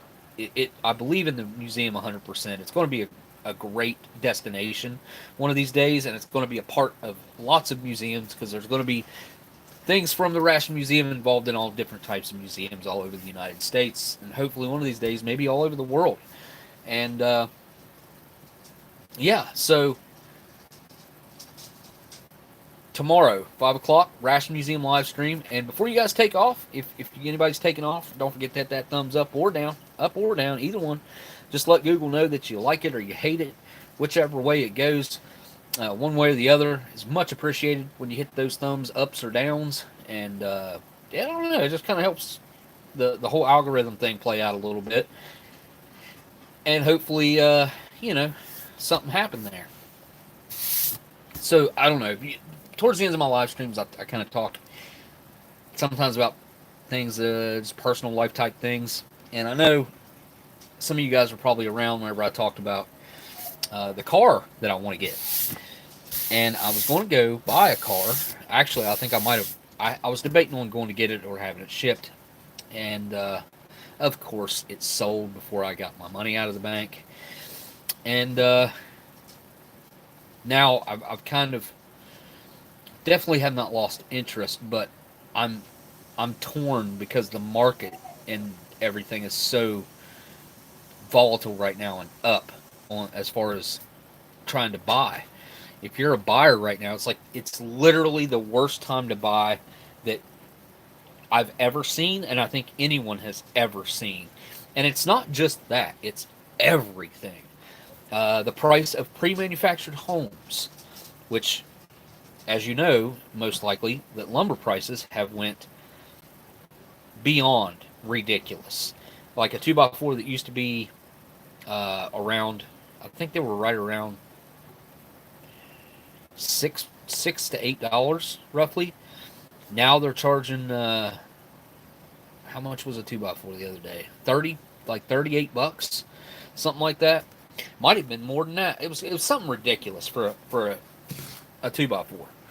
And like sheets of plywood were 5 times more now than what they were. You can't afford to buy. You can't afford to build a home right now. It's just it wouldn't make sense to build a home right now. So the cost of building a home has literally doubled, even though the material prices have went up 5 times what they were. The manufacturers and the builders can't charge 5 times more to build a home. I mean, they're double charging though, versus what they were charging. They're making a lot less profit and spending a lot more money on supplies. It's crazy what's going on right now. We're all going to be paying more taxes. Every single person's going to be paying more taxes. There's no doubt about that. You can debate that all you want. You'll find out. You'll find out come tax season for 2021. In 2022, we're all going to be paying more. $38 for a 2x4.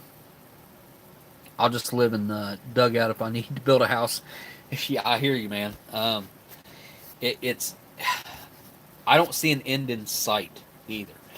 And what's kind of crazy is there's not more people building houses, first of all, so that's not driving the price up. There's not less trees being planted, and they're not growing at a slower rate, so that hasn't changed. The reason for the price going up doesn't make a whole lot of sense to me, other than they're just everything's inflating right now. Everything. And it's just like a balloon. Like you're inflating a balloon. Eventually, you blow that thing up so far, it's going to pop. It's going to pop. And it's going to deflate. And everything's going to be out of whack, and all that you had in that nice tight space is going to just go everywhere. It's a scary thought. It's a scary thought. I don't know what's going to happen. I think the outlook that I see here is worse than 2008, but I don't know.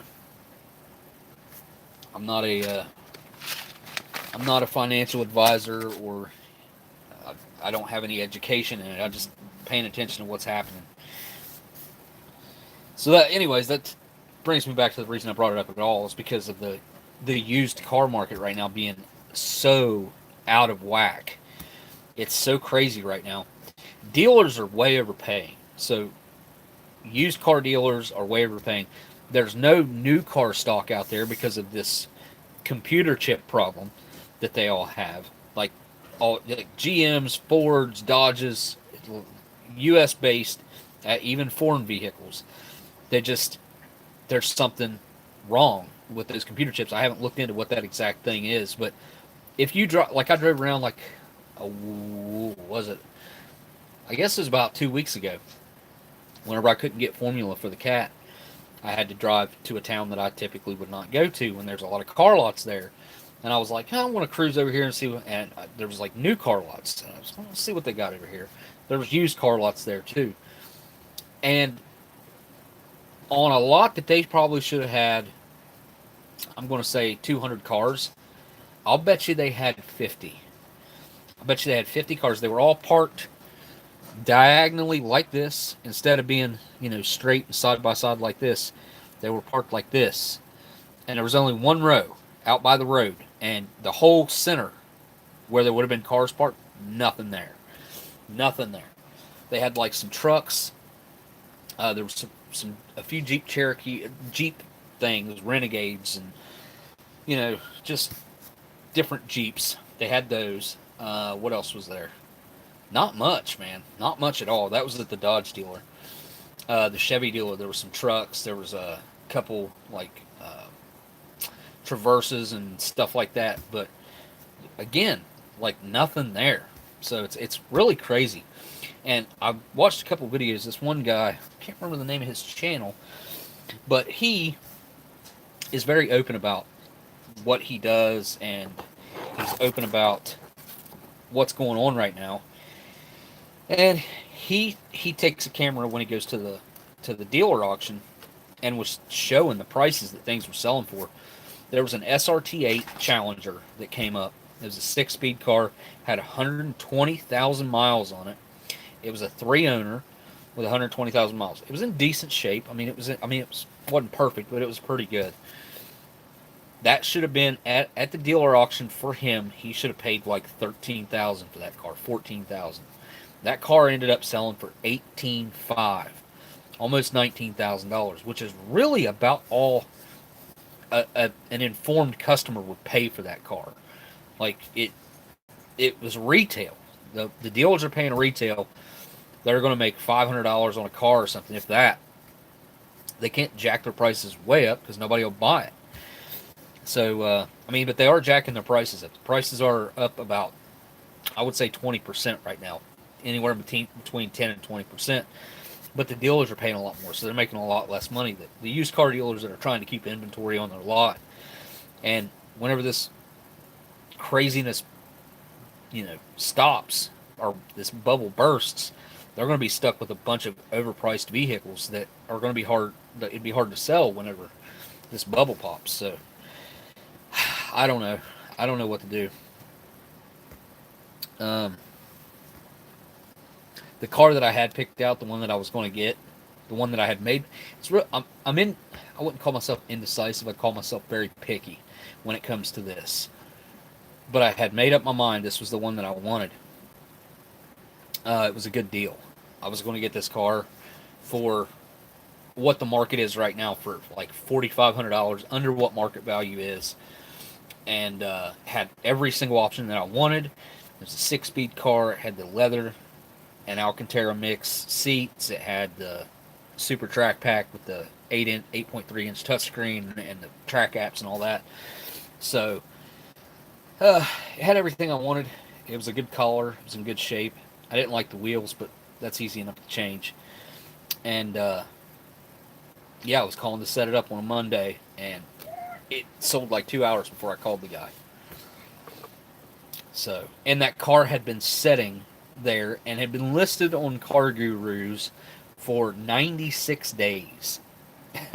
That car had sat there for almost 100 days, and nobody had bought it. And the day that I decided, I had made up my mind and called the guy, I was going to put a deposit down on it, sold a couple hours before I called. So I guess it's just my luck, or it wasn't meant to be. Maybe it just wasn't meant to be. I mean, the car did have 114,000 miles on it, I think. But it was a one owner, so if it's a seller's market, unless it's necessary. It's a seller's market in the sense of individuals. If you want to sell your vehicle, but to replace the vehicle that you sell, I mean, you're going to overpay. You're going to overpay for your replacement, so it doesn't make a whole lot of sense to get rid of your vehicle. Yes, you'll get a little bit more money for it right now, but at the same time, like, you're going to pay that extra amount of money buying a replacement. So, the market right now is not good for anyone. It's not good for buyers, and it's not good for sellers. It's not good for either one. And I think this new car dealer problem has something to do with it, where the computer chips are messed up or whatever. I don't know exactly what that issue is, but there's something to do with computer chips, and I know that they're like Chargers and Challengers and some other cars were being stolen very easily, and it had something to do with, I don't know, something to do with a computer chip or something, I'm not sure.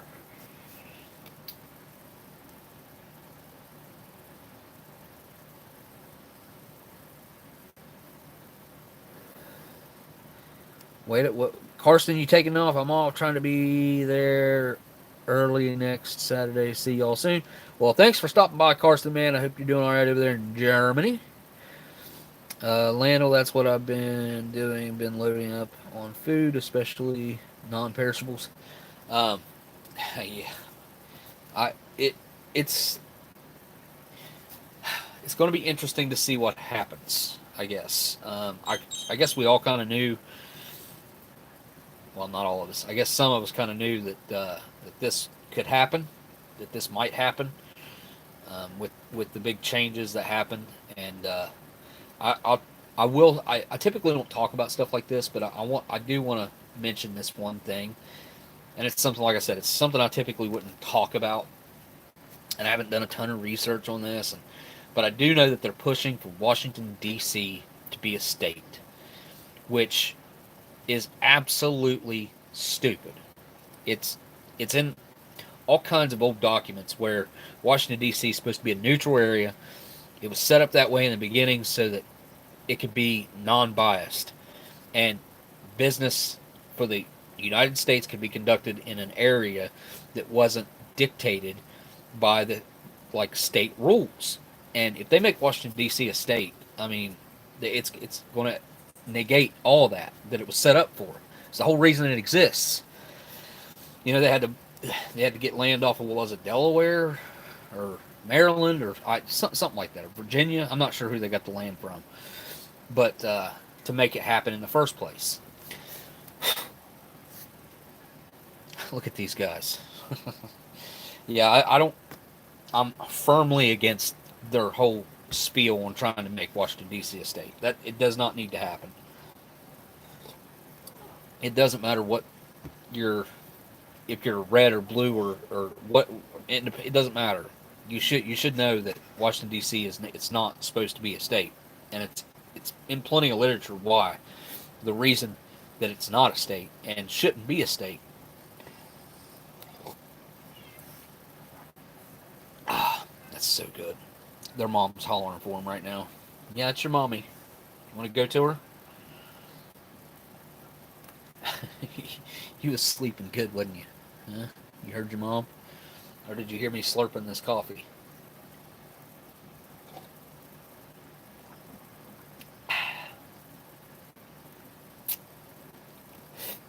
Mexico City is the same way. It's not in any of the surrounding Mexican states.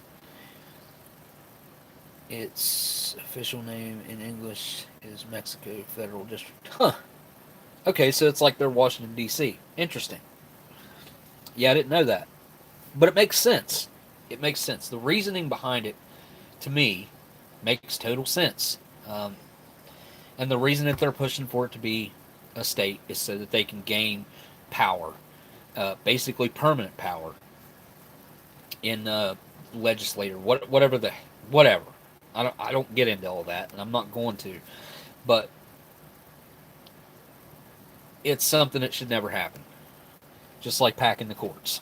Should never happen.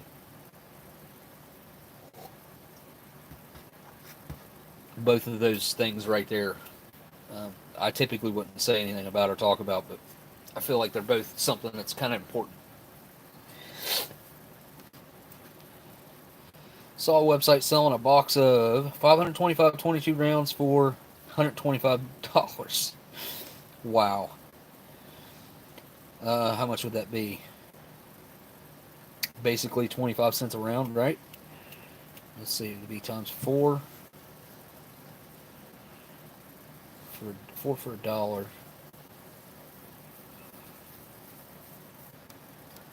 Yeah, it'd be like 25 cents a round, right?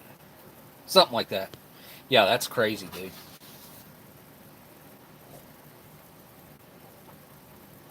I think the last box of 500 I bought, I think I paid $20 for. 18 something maybe.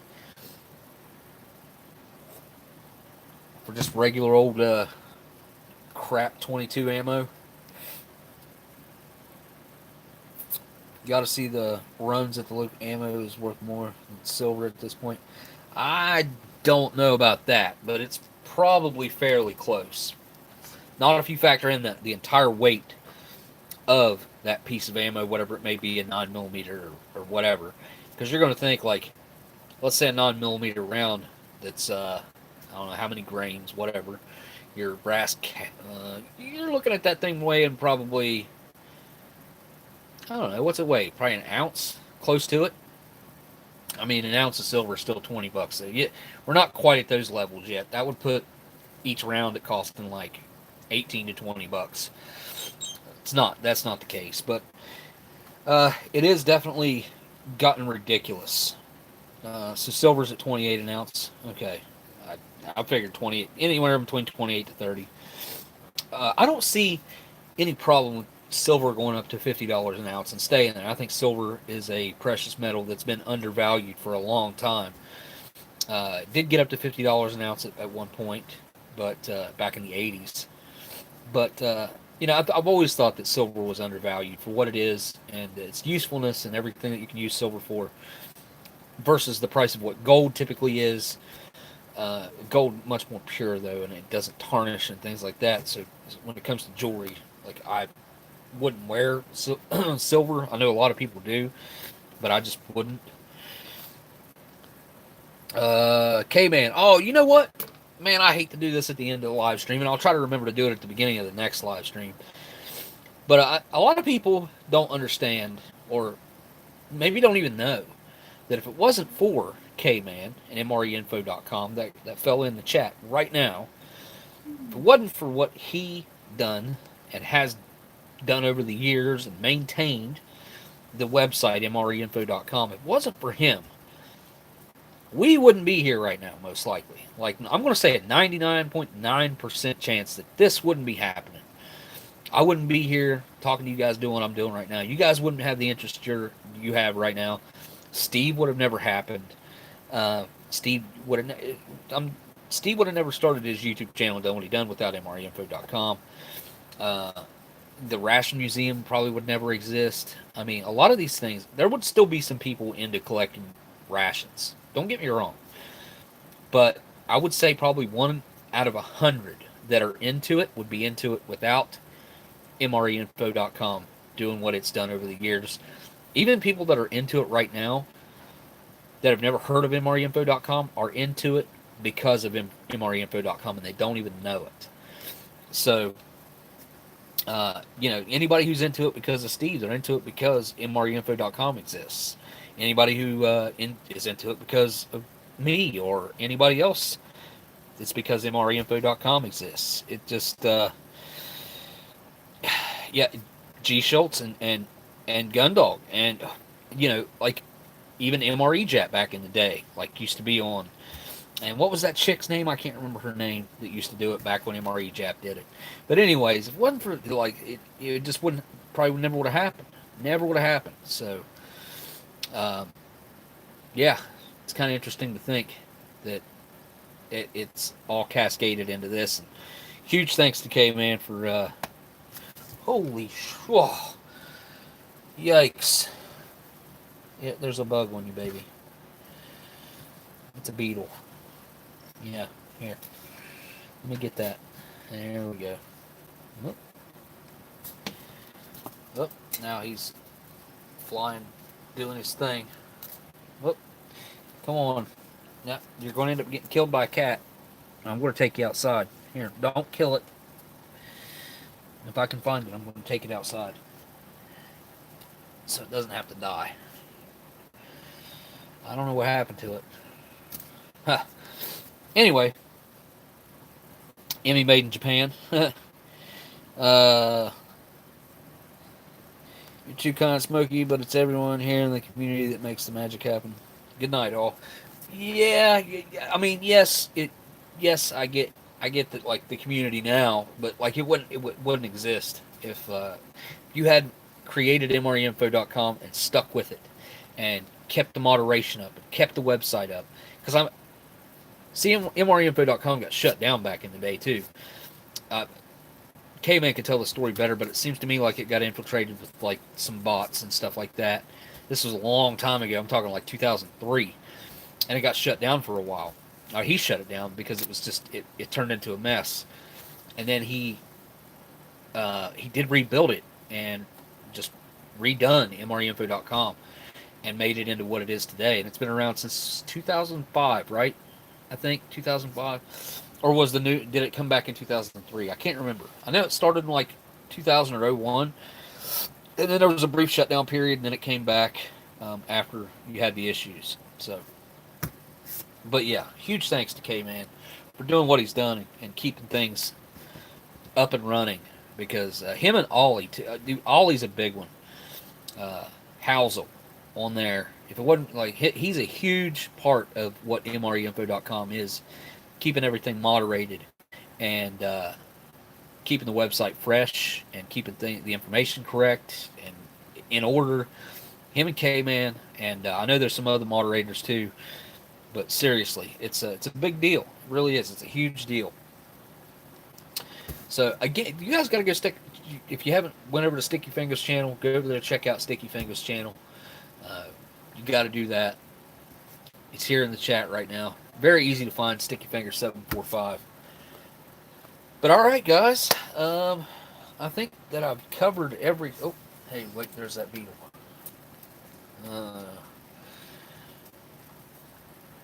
Okay.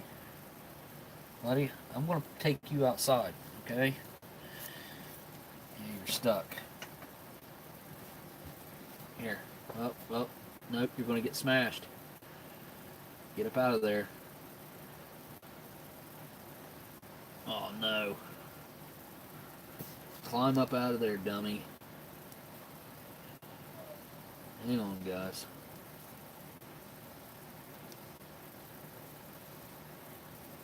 Come on.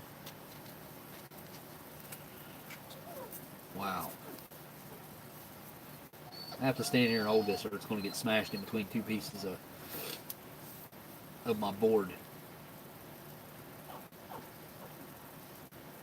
Hang on, guys.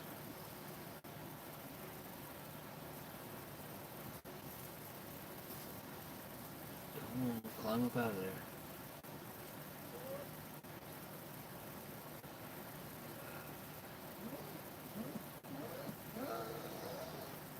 Oh, come on.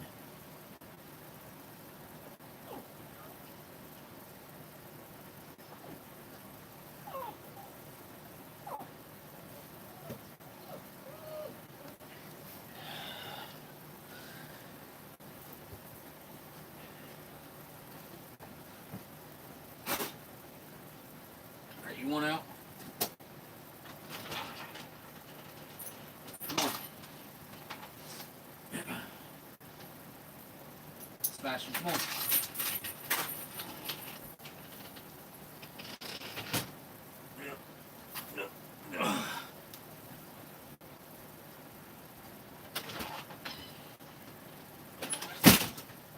Okay, sorry guys. That was a huge delay there. Okay. Now, thank you guys for hanging out. Thank you guys for everything you do. Thanks each and every one of the people that sent anything in for Super Chats. Holy cow. Great night for Super Chats. And I actually need those things right now more than ever. So, very helpful. And, man, wow. Great live stream. This ended up being a great one. Pretty simple. You know, menu 12B, pretty odd and, you know, somewhat uncommon menu. But it was fun to talk about and go through, and great that it was in decent shape. So, and got to eat a lot of the food. And boy, was that thing. This thing actually gave me a little bit of a, I mean, you know, made me feel a little different. So, all right, guys. Anybody who is interested, has any interest in these guys, definitely email me. It's oldsmokey1969@gmail.com. I'll be happy to try to work something out with you guys. And, yeah, check out all the channels in my description. They're all worth giving a click and a subscribe to, or they wouldn't be down there. So, all right, guys.